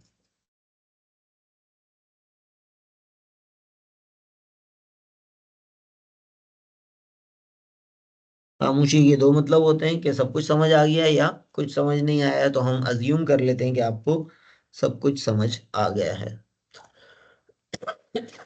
अच्छा जी, अब ये जो चीजें अब तक हमने पढ़ी हैं, उसी की रोशनी में ये सवाल जो है वो आप इसको सॉल्व कर लें। अपनी अपनी नोटबुक में। तो यहीं पर जो है मैं इस रिकॉर्डिंग को रोक रहा हूँ, और तकरीबन 10 मिनट का टाइम है आपके पास, इसको जो है जल्दी से सॉल्व कर लें। स्क्रीन पे मैं ये अभी बरकरार रखूंगा। तकरीबन टॉपिक हमारा लर्निंग वाला यहाँ पर कंप्लीट हो चुका, और फर्दर जो है वो हम एक दो पॉइंट्स हैं वो अगली रिकॉर्डिंग अलग से कर लेंगे। यहाँ तक जो है हम इसको स्टॉप करते हैं। जो बाद में भी सुन रहे हैं वो जो है इसको अपने अपने तौर पर प्रैक्टिस करें, क्योंकि practice make perfect a man and women. सही, प्रैक्टिस जो है वो जरूरी है। जो चीज आपने पढ़ी है अभी थ्योरी में, उसके मुताबिक इसकी शुरू की एक आध ट्रांजेक्शन चले मैं करा देता हूँ।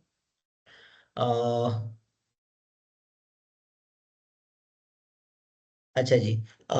ये आपकी बुक जो है financial and managerial accounting, William हाका वाली जो बुक है, उस बुक का 16 एडिशन भी और 18 एडिशन दोनों में जो है प्रॉब्लम 10.3 ए है। और इसमें अगेन हम सबसे पहले इसको आसानी करने के लिए, अपना माइंड बनाने के लिए, नोट्स पेबल की बात है और इसमें इंटरेस्ट की बात है, क्योंकि कन्वेंशनल पैराडाइम में है तो हम मजबूर हैं। लेकिन ऐसा होना चाहिए कि कोई ऐसी बुक हो जिसमें इस्लामिक पॉइंट ऑफ व्यू से जो है वो अकाउंटिंग ट्रांजेक्शन्स को दिया जाए, और लाजमन होंगी, हमें बस एक्सप्लोर किए जाने की जरूरत है। अच्छा, during the fiscal year ended December 31st, corporation या कंपनी ने engaged in the following transactions involving notes payable. इन्होंने मल्टीपल नोट्स पेबल के ट्रांजैक्शंस की हैं। अच्छा, इसमें करना क्या है, करना क्या है, ये जो है ये पढ़ना ज्यादा जरूरी होता है। तो रिक्वायर्ड या इंस्ट्रक्शंस के नाम से जो है वो आप इसको पहले देख लें। Prepare journal entries in journal form to record the above transaction, use a 360 days year in making the interest calculations. जो फाइनेंशियल चार्जेस की कैलकुलेशंस हैं उसके लिए आप 360 डेज की जो है टर्मिनोलॉजी यूज करेंगे। तो अगेन जो मेथड हम पढ़ के आए हैं ऊपर, उसके जरिए जो है वो हम इसको यहाँ कैलकुलेशन के लिए जो है कह रहे हैं कि ये 2/12 की जगह डेज पे लेकर आएंगे, और 360 डेज एन ईयर को जो है वो हम अज्यूम करेंगे। तो पहली ट्रांजैक्शन में जनरल जनरल एंट्री का फॉर्म आपने किस तरह का बनाना है, इस तरह का फॉर्म बनाना है। डेट, डेट आ जाएगी सबसे पहले, फिर उसके बाद डिस्क्रिप्शन आ जाएगी। डेबिट और क्रेडिट, ये तीन चार कॉलम्स जो है वो आपके बनेंगे, जनरल जनरल एंट्री क्रिएट हो जाएगी। और इसमें सबसे पहले आपने डेट में लिखना है 6 अगस्त, और उसके बाद borrowed $12,000 from maple bank, signing 45 days, 12% note payable. इन्होंने 12,000 नकद लिए। अगेन ये इस्लामिक बैंक होता तो आपसे पूछता कि आपने उस पैसे का करना क्या है, तो आप बताते मुझे रॉ मटेरियल खरीदना है, मुझे मशीन खरीदनी है, मुझे XYZ कोई चीज खरीदनी है। बैंक आपको वो खरीद के दे के आपको जो है वो with in Islamic boundaries financial need आपकी पूरी कर सकता था। सही है, लेकिन चूंकि ये बेचारे, इनको नहीं पता कि विद इन बाउंड्रीज अल्लाह के हुक्म को मानते हुए, अल्लाह को तो मानते हैं, अल्लाह के हुक्म को मानना भी जरूरी है। तो उसको मानते हुए जो है वो हम बेहतर अंदाज में अपने मामला लेकर चल सकते हैं। तो इन्होंने जो है 12,000 अमाउंट ली, और उसके नतीजे में एक साइन किया नोट पेबल। अब इस ट्रांजेक्शन में अगर ऑब्जर्व करें तो अमाउंट आ रही है 12,000, कंपनी को मिले कैश की सूरत में या बैंक अकाउंट की सूरत में पैसे मिले कितने, 12,000। तो कैश डेबिट हो जाएगा, और नोट पेबल क्रेडिट हो जाएगा। किस अमाउंट से, सेम 12,000 की अमाउंट से। क्यों, इसलिए कि अगरचे ये बातें तो इन्होंने की हैं कि इतने परसेंट और इतने डे, लेकिन अभी फिलहाल एक्चुअली उसकी कोई ट्रांजेक्शन नहीं हुई। एक्चुअल ट्रांजेक्शन में कंपनी को मिल गए 12,000 कैश डेबिट, और जो है वो जो नोट पेबल क्रिएट हो गया तो लाइबिलिटी क्रिएट हो गई, और लाइबिलिटी में इजाफा होता है तो हम क्रेडिट करते हैं। तो ये जो है ये आपकी transaction simple general general entry आपकी हो जाएगी, 12,000 डेबिट, कैश डेबिट 12,000 से, और नोट पेबल क्रेडिट 12,000 से। और नरेशन में आप लिख देंगे to record borrowing from the ABC bank. सही। उसके बाद 16 सितंबर की हम बात करें, 16 सितंबर purchased office equipment from XYZ equipment company. ये नहीं, सप्लायर से इन्होंने खरीदा है इक्विपमेंट। अब यहाँ इन्होंने इक्विपमेंट खरीदा है। The invoice amount was 18,000। अब यहाँ पर भी देखें, जो काम ये सही तरीके से कर सकते थे वो भी सही तरीके से नहीं किया। ये यहाँ पर तो एसेट खरीद रहे हैं, इसको जो है इसको तो बहुत अच्छे अंदाज में खरीदो फरोख्त का मुआहदा है, इसको शरिया कंप्लाइंट वे में रख सकते थे, अल्लाह के हुक्म को फॉलो कर सकते थे। लेकिन चूंकि बेचारों को पता नहीं है, और हम जैसे आप जैसे दोस्त जो है वो सीखने के लिए तैयार नहीं है, लोगों को बताने के लिए तैयार नहीं है, उसमें अपनी टर्मिनोलॉजीज में उर्दू अरबी पे जो है शर्म हमें महसूस होती है, मजाक उड़ाते हैं। तो इन बेचारों तक कोई पैगाम पहुंचाने वाला नहीं है, और अल्लाह ताला कल को हमसे पूछ सकता है कि जो नेमत तुम्हें कुरान की सूरत में, जो नेमत इस्लाम की मालूमात की सूरत में तुम्हें हासिल करने की तौफीक दी थी, तुमने वो नहीं की, तुमने आगे लोगों तक नहीं पहुंचाया, तो उसका हिसाब तो देना पड़ेगा। तो अब ये 16 सितंबर वाली ट्रांजैक्शन को अगर देखें, तो ये बहुत आसानी से इस्लामिक बाउंड्रीज या अल्लाह के हुक्म को, अगर वो नॉन मुस्लिम भी हैं तब भी अल्लाह को तो मानते हैं, अल्लाह को मानते हैं तो अल्लाह का हुक्म भी उन तक पहुंचाना चाहिए। और उनकी अपनी किताबों में भी जो है इस हवाले से बहुत सारे स्कॉलर्स ने काम किया है कि उनके अपनी भी जो है रिलीजन में जो है वो इस बात को पाबंद किया गया था कि सूदी ट्रांजेक्शन्स ना करें, लेकिन वो बेचारे अपने मजहब को भी भूल गए, और हम जो है बस अकीदत में जो है वो सिर्फ तिलावत करते हैं, बाज़ औक़ात वो भी नहीं कर पाते। तो ये चीज़ जो है अल्लाह ताला हमारे हाल पे भी रहम करे, और हमें खुद भी कोशिश करनी चाहिए कि हम किस तरह इस मामलात को बेहतर कर सकें। तो यहाँ पर देखें, परचेज ऑफिस इक्विपमेंट, ये एसेट है, और एसेट अच्छा है, एसेट आ गया तो अब सूदी ट्रांजेक्शन से बचना निस्बतन आसान हो गया। The invoice amount was 18,000, 18,000 invoice amount थी, लेकिन इन्होंने कहा कि फुल पेमेंट 10% के मार्जिन पे 3 मंथ में अदा की जाएगी। यानी इस पे 10% उन्होंने इनवाइस अमाउंट अलग बना ली, और उसके ऊपर सूद देंगे 10% के हिसाब से 3 महीने बाद। अब ये अल्लाह के बंदे अगर यही काम करते कि भाई आप अगरचे ये ट्रांजेक्शन एसेट पे कर रहे हैं, तो उसकी प्राइस ही वही तय कर लें जो 10% लगा के बनती है, तो यही मुराबाहा कहलाता है। यही आप जो है बजाय सूद अलग से तय करने के, आप जो है वो उसको मुराबाहा की प्राइस का हिस्सा बना देते हैं, और वो अमाउंट जो है वो आप यहाँ पर मेंशन कर लेते हैं। तो यही काम जो गलत तरीके से करना है, जैसे है ना, किसी जानवर को जो है वो आप अल्लाह का नाम लिए बगैर ज़िबा करें, आप जो है वो उसको गलत तरीके से ज़िबा करें, तो अगरचे वो गोश्त ही होगा उसका भी, लेकिन एक मुसलमान के लिए, एक अल्लाह को मानने वाले के लिए उसका खाना जायज़ नहीं होगा। लेकिन उसी को आप अल्लाह के बताए हुए हुक्म के मुताबिक ज़िबा करें, उसको हलाल करें, तो उसके बाद उसको खाना जायज़ होगा। तो सेम अब ये जो 16 सितंबर वाली ट्रांजैक्शन है, इसको विद इन शरिया बाउंड्रीज में लाना बहुत आसान था, कि जस्ट अलग से सूद तय करने के बजाय आप उस फाइनेंशियल चार्जेस को कैलकुलेट करते कि जो कंपनी कमाना चाह रही है, और उसको प्राइस का मैकेनिज्म बना लेते, प्राइस का हिस्सा बना लेते, और उस प्राइस को आप 3 महीने बाद वसूल कर लेते, तो ये ज्यादा अच्छा हो जाता। लेकिन बस अफसोस कि उन बेचारों को पता नहीं, और हम बेचारे जो है वो जानने के लिए, समझने के लिए तैयार नहीं, और उसके बाद जो है फिर उन तक पहुंचाने के लिए तैयार नहीं, तो हिसाब तो देना पड़ सकता है। अल्लाह ताला हमें उस हिसाब से बचाए। लेकिन अभी भी अगर कोई सुनने वालों में कोई इस हवाले से कोई चिंगारी जाग जाती है कि कुछ करना है, कर गुजरना है, अकाउंटिंग पढ़ रहे हैं, आगे फाइनेंस पढ़ेंगे, तो इस्लामिक फाइनेंस, इस्लामिक अकाउंटिंग के हवाले से जानना है, समझना है, तो अल्लामा इकबाल के बकौल हम तो माइल बकरम हैं, कोई साइल ही नहीं, कि राह राह दिखलाएं सिक्के से, राह रुए मंजिल ही नहीं। बहुत सारे आपको सीखने के मराहिल मिल जाएंगे, बहुत सारे इदारे आपको मिल जाएंगे, बहुत सारे ऑनलाइन चीजें मिल जाएंगी। आज के दौर में तो कोई मसला ही नहीं है ना, पहले जमाने में तो बड़ा मुश्किल होता था सीखने जाना, बहुत सफर करना पड़ता था। अब ऑनलाइन दौर है, अब बहुत सारी चीजें जो है वो ऑनलाइन बैठे बिठाए कर सकते हैं। तो ये जो है इसमें, अगर इस ट्रांजेक्शन को देखें, तो अकाउंटिंग एंट्रीज हम बनाने की तरफ जाते हैं, तो 18,000 एसेट की cost, cost of the asset आ जाएगा। अब इस मरहले में भी अभी बैंक ये क्लाइंट ने बात तो की है कि हम 10% देंगे और 3 महीने में देंगे, लेकिन एक्चुअली अभी सिर्फ दो काम हुए हैं। वो एसेट आया है, और एसेट जो है ऑफिस इक्विपमेंट आया है, और इक्विपमेंट नेचर में एसेट है, एसेट में इजाफा करते हैं होता है तो हम डेबिट करते हैं, तो डेबिट हो जाएगा, एसेट जो है वो डेबिट हो जाएगा 18,000 से। और इसी तरह जो है वो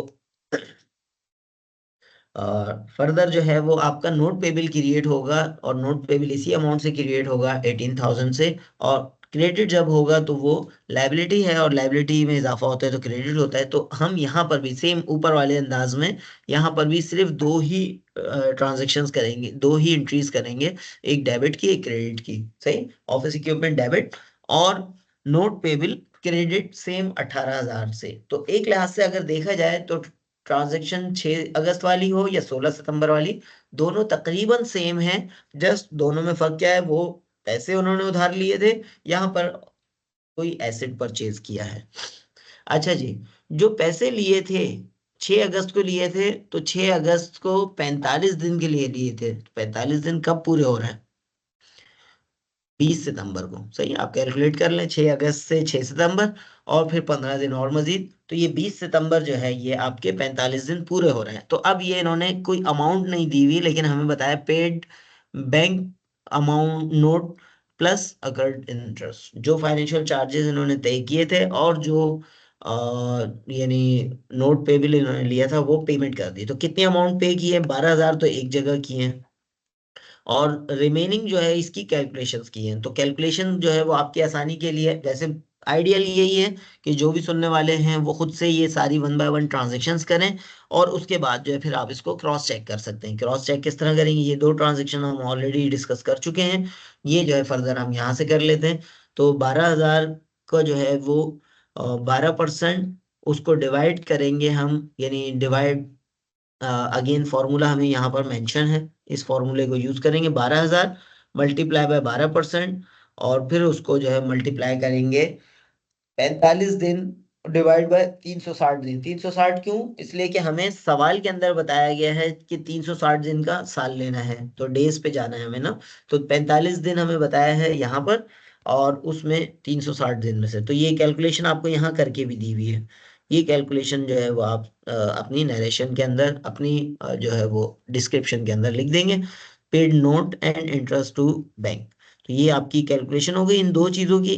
नोट पेबल को क्यों हम डेबिट कर रहे हैं? क्योंकि ये क्लोज हो रहा है, पहले इशू हुआ था, अब यहाँ क्लोज हो रहा है। तो क्रेडिट किया था जब हमने लाइबिलिटी क्रिएट की थी, और अब डेबिट करेंगे जब लाइबिलिटी को रिवर्स कर रहे हैं या खत्म कर रहे हैं। सही है, उसके मुकाबले में इंटरेस्ट एक्सपेंस है, और एक्सपेंस में इजाफा होता है तो हम डेबिट करते हैं। और इन दोनों के नतीजे में आपको क्या करना पड़ेगा? कैश पे करना पड़ेगा, और कैश नेचर में एसेट है, एसेट में इजाफा होता है, एसेट में कमी होती है तो हम उसको क्रेडिट करते हैं। तो ये आपका जो है वो कैश क्रेडिट हो गया। तो इसी तरह 1 बाय 1 सारी ट्रांजेक्शन्स आप खुद से ट्राई करें, और उसको फिर बाद में मैच कर सकते हैं। सही। अच्छा जी, इसके बाद रिक्वायरमेंट ए के अंदर तो जनरल जनरल एंट्रीज थी, तो ये आपके सारे उसके जवाब आ गए। आप खुद से पहले ट्राई करें, उसके बाद जो है फिर इन जवाबात से टैली कर लें। Prepare the adjusting entries. आपको पता है साल जब खत्म हो रहा होता है तो फाइनेंशियल ईयर, तो उसमें जो है एडजस्टिंग एंट्रीज हम पास करते हैं। तो यहाँ पर ये कह रहा है 31 दिसंबर को आप एडजस्टिंग एंट्रीज पास करें। देखें, हर हर मुल्क का अपना हिसाब किताब होता है। तो पाकिस्तान में फाइनेंशियल ईयर क्लोज होता है नॉर्मल कंपनीज का 30 जून को, लेकिन अमेरिका में जो है कैलेंडर ईयर के मुताबिक 31 दिसंबर को जो फाइनेंशियल ईयर कंप्लीट होता है। और इसके लिए जो है ये अ, हमें बता रहे हैं, लेकिन साथ में एक और रिस्ट्रिक्शन लगा रहे हैं, use one entry for all 3 notes. तमाम 3 नोट्स के लिए एक ही एंट्री पास करें, 3 अलग अलग एंट्रीज पास नहीं करेंगे। तो अगर यहाँ पर हम देखें तो ये हमारे पास इन्होंने एक साथ की है, लेकिन इसकी कैलकुलेशंस पहले आप कर लें, इसको अलग से वर्किंग शो करें ज़्यादा अच्छा है, वरना आप इसी के नरेशन के अंदर करना चाहें। तो रिमेनिंग जो जो 31 दिसंबर को आउटस्टैंडिंग पेबल्स थे, एक ये 2,50,000 वाला, एक ये 5,000 वाला, और एक ये आखिरी 18,000 वाला। तो ये जो है ये वाला 18,000 वाला, ये दो 18,000 के हैं, लेकिन ये आखिरी 18,000 वाला आउटस्टैंडिंग है। 2,50,000, 5,000 और 18,000। तो इनकी कैलकुलेशंस करेंगे, लेकिन साथ में कंसीडर करेंगे किसका कितना टाइम पीरियड हुआ और क्या रेट है। अगेन फॉर्मूला हमारे पास आउटस्टैंडिंग यानी पेबल अमाउंट टोटल, उसको जो है वो multiply by rate, multiply by कितना टाइम पीरियड इस पीरियड के अंदर हुआ। सही है, तो ये नवंबर में इशू हुआ था 2,50,000 वाला, यहाँ पर आप देख लें ये नवंबर में इशू हुआ हुआ है, ये कर्सर आप देखें नवंबर। तो नवंबर और दिसंबर 2 महीने इस साल के गुजरे हैं, तो उसको उन्होंने मल्टीप्लाई किया 2 से, लेकिन डिवाइड बाय 12 करेंगे क्योंकि साल में 12 महीने होते हैं, तो ये पता चल गया कि ये इसका जो है वो हमारे पास अमाउंट एक्सपेंस जो बना वो 6,250 बना। इसी तरह दूसरे वाले का वर्किंग करें तो ये 5,000 जिसका है, उसकी भी तारीख देख लेते हैं। ये यकम दिसंबर को लिया है, तो यकम दिसंबर का मतलब हो गया 5,000।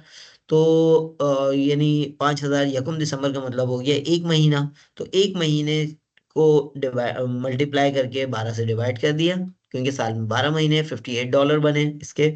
और फिर इसी तरह 18,000। अब यहाँ पर जो है ये 18,016 और फिर उसकी कैलकुलेशंस की हैं। तो ये जो है ये आपके सामने उसकी रिक्वायरमेंट बी जो है वो एडजस्टिंग एंट्रीज वाली वो कंप्लीट हो गई। राउंड दी नियरेस्ट डॉलर, तो नियरेस्ट डॉलर जो है ये राउंड हो गया, तो इस लिहाज से सही।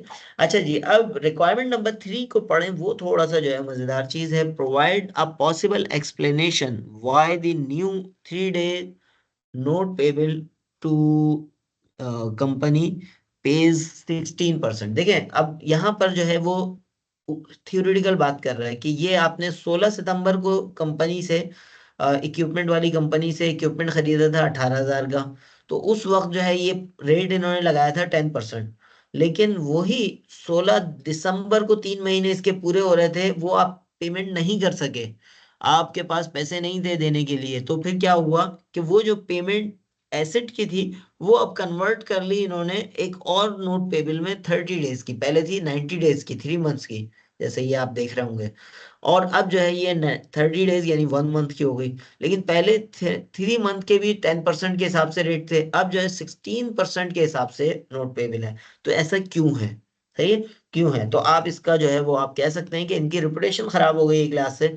ये बर वक्त अपनी पेमेंट नहीं कर सके। मिसाल के तौर पर आपने किसी से पैसे लेने हैं, आप उसको जो है सामान बेचते हैं, मिसाल के तौर पर आप उसको जो है वो मसाला बेचते हैं, तो स्पाइसेस। तो आप जो है वो उससे पैसे लेने गए, उसने कहा यार मेरे पास पैसे नहीं है। आप एक दफा गए, दूसरी दफा गए, तीसरी दफा गए, अब चौथी दफा आप गए, उसने कहा यार ये लो पुराने पैसे और मुझे नया माल दे दो।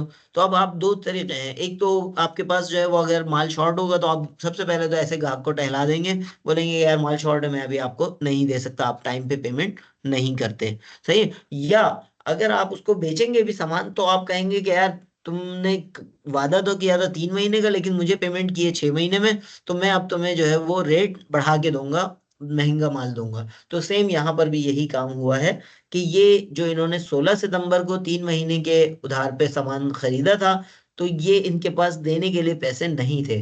अब उसी की बिहाफ पे इन्होंने एक और नोट कन्वर्ट किया जो कि शरिया कंप्लाइंट नहीं है।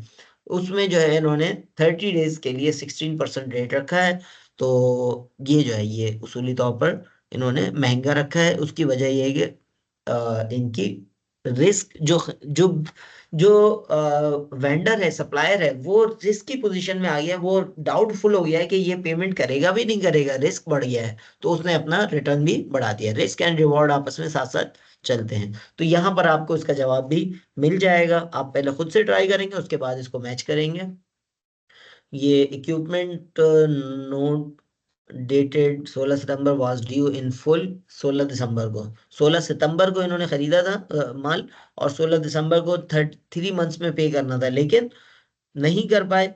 तो ये रिस्क, इंक्रीज रिस्क जो है यहाँ पर इन्वॉल्व हो गया, तो उन्होंने इस अपने रेट भी जो है वो बढ़ा लिए।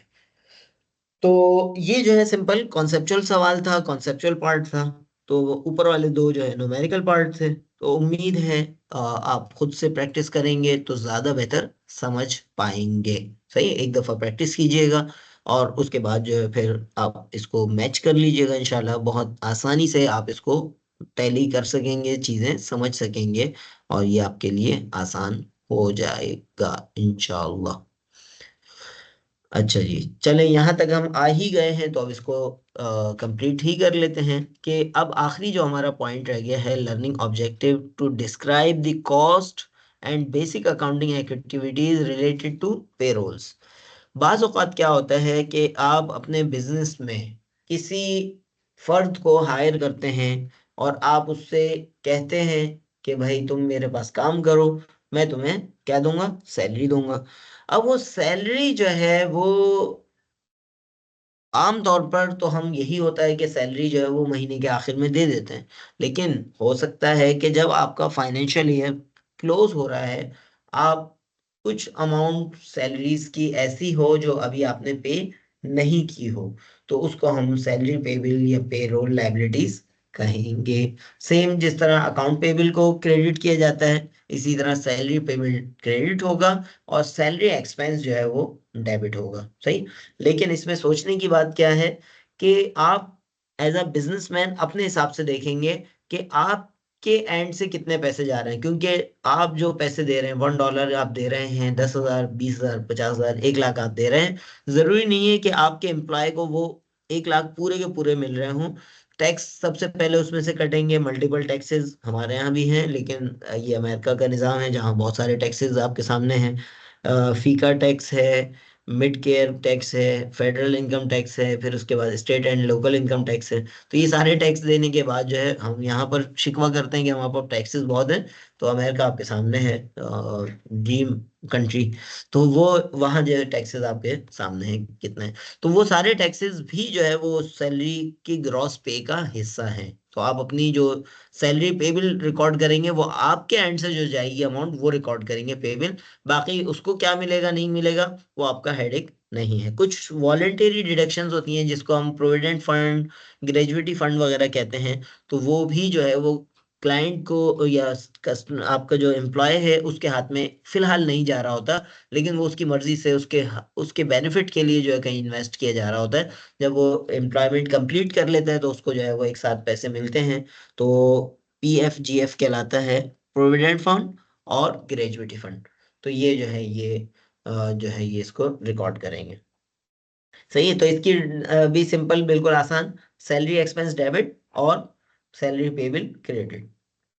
और जब पेमेंट कर देंगे तो सैलरी पेबिल जो आपने क्रेडिट की थी उसको जो है रिवर्स कर लेंगे, सैलरी पेबिल को डेबिट करके खत्म कर देंगे, और कैश या बैंक जो है उसके अगेंस्ट क्रेडिट हो जाएगा, जिसमें भी आप कमी होगी। लास्ट कॉन्सेप्ट है आज की इस रिकॉर्डिंग का, वो है अनअर्न्ड रेवेन्यू। अच्छा जी, अनअर्न्ड रेवेन्यू का लायबिलिटीज में क्या ताल्लुक है? कोई बता सकता है तो चैट बॉक्स में लिख दें। अनअर्न्ड रेवेन्यूज और लायबिलिटीज, आपस में क्या लिंक बन रहा है? लायबिलिटीज हम पढ़ रहे हैं, अचानक रेवेन्यू की बातें शुरू हो गई। रेवेन्यू का ताल्लुक होता है इनकम स्टेटमेंट से, और जो है लायबिलिटीज होती है का आइटम। तो हम तो पढ़ रहे थे इनकम स्टेटमेंट, वो बैलेंस शीट, और ये जो है अचानक आ गया।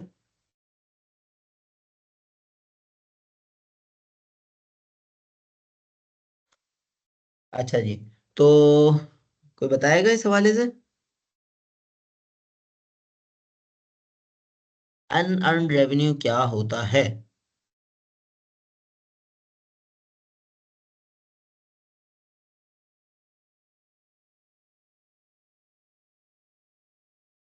अच्छा जी, बाज़ औक़ात ऐसा होता है कि आप कोई पैसे वसूल तो कर लेते हैं जो अल्टीमेटली आपका रेवेन्यू, आपकी इनकम का पार्ट बन जाएगा।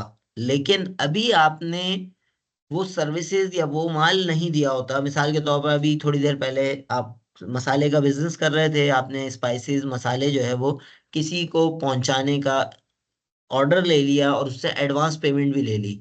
अब वो आगे चल के सेल्स रेवेन्यू में कन्वर्ट होना है, लेकिन अभी आपने उसको माल नहीं दिया। अभी आपकी रिस्पॉन्सिबिलिटी है टू प्रोवाइड माल। सही है, आपने इन्वेंट्री अभी उसको प्रोवाइड नहीं की, आपने अभी उसको जो है वो स्पाइसेस प्रोवाइड नहीं किए, तो ये अमाउंट जो है ये फिलहाल आपकी लायबिलिटी में पार्क होगी। आपकी जो है वो अनअर्न्ड रेवेन्यू कहलाएगा। सही। तो cash is sometimes collected from the customer before the revenue is actually earned. के एक्चुअल रेवेन्यू अर्न करने से पहले जो है वो आप इसको रिकॉर्ड करते हैं। Cash is received in advance, सही, पहली transaction.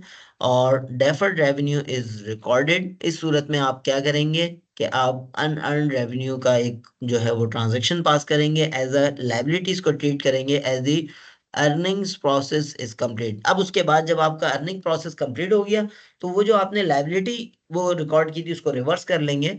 Earn revenue is recorded. तो अब यहाँ पर अनअर्न्ड लाइबिलिटी जो क्रेडिट की थी और कैश जो है डेबिट किया था पहली ट्रांजैक्शन में, जब आपने माल पैसे वसूल कर लिए, तो पैसे वसूल किए, लेकिन अभी लायबिलिटी आपकी क्रिएट हो गई, तो ये जो है ये कैश क्रेडिट हो जाएगा, और अनअर्न्ड रेवेन्यू कैश जो है वो डेबिट हो जाएगा। आपने पैसे वसूल किए हैं, डेबिट होगा, इजाफा होगा, और ये जो है क्रेडिट होगा। तो उसके बाद जो है जब आपने वो फुलफिल कर ली जिम्मेदारी, तो इस सूरत में जो है वो आपका रियलाइज हो गया, मटेरियलाइज हो गया।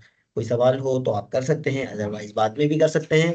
तो यहाँ हम इसके इसके रिकॉर्डिंग को क्लोज करेंगे, और फर्दर अभी क्लास में रहिएगा, और हम इस पे भी बात करेंगे इंशाल्लाह।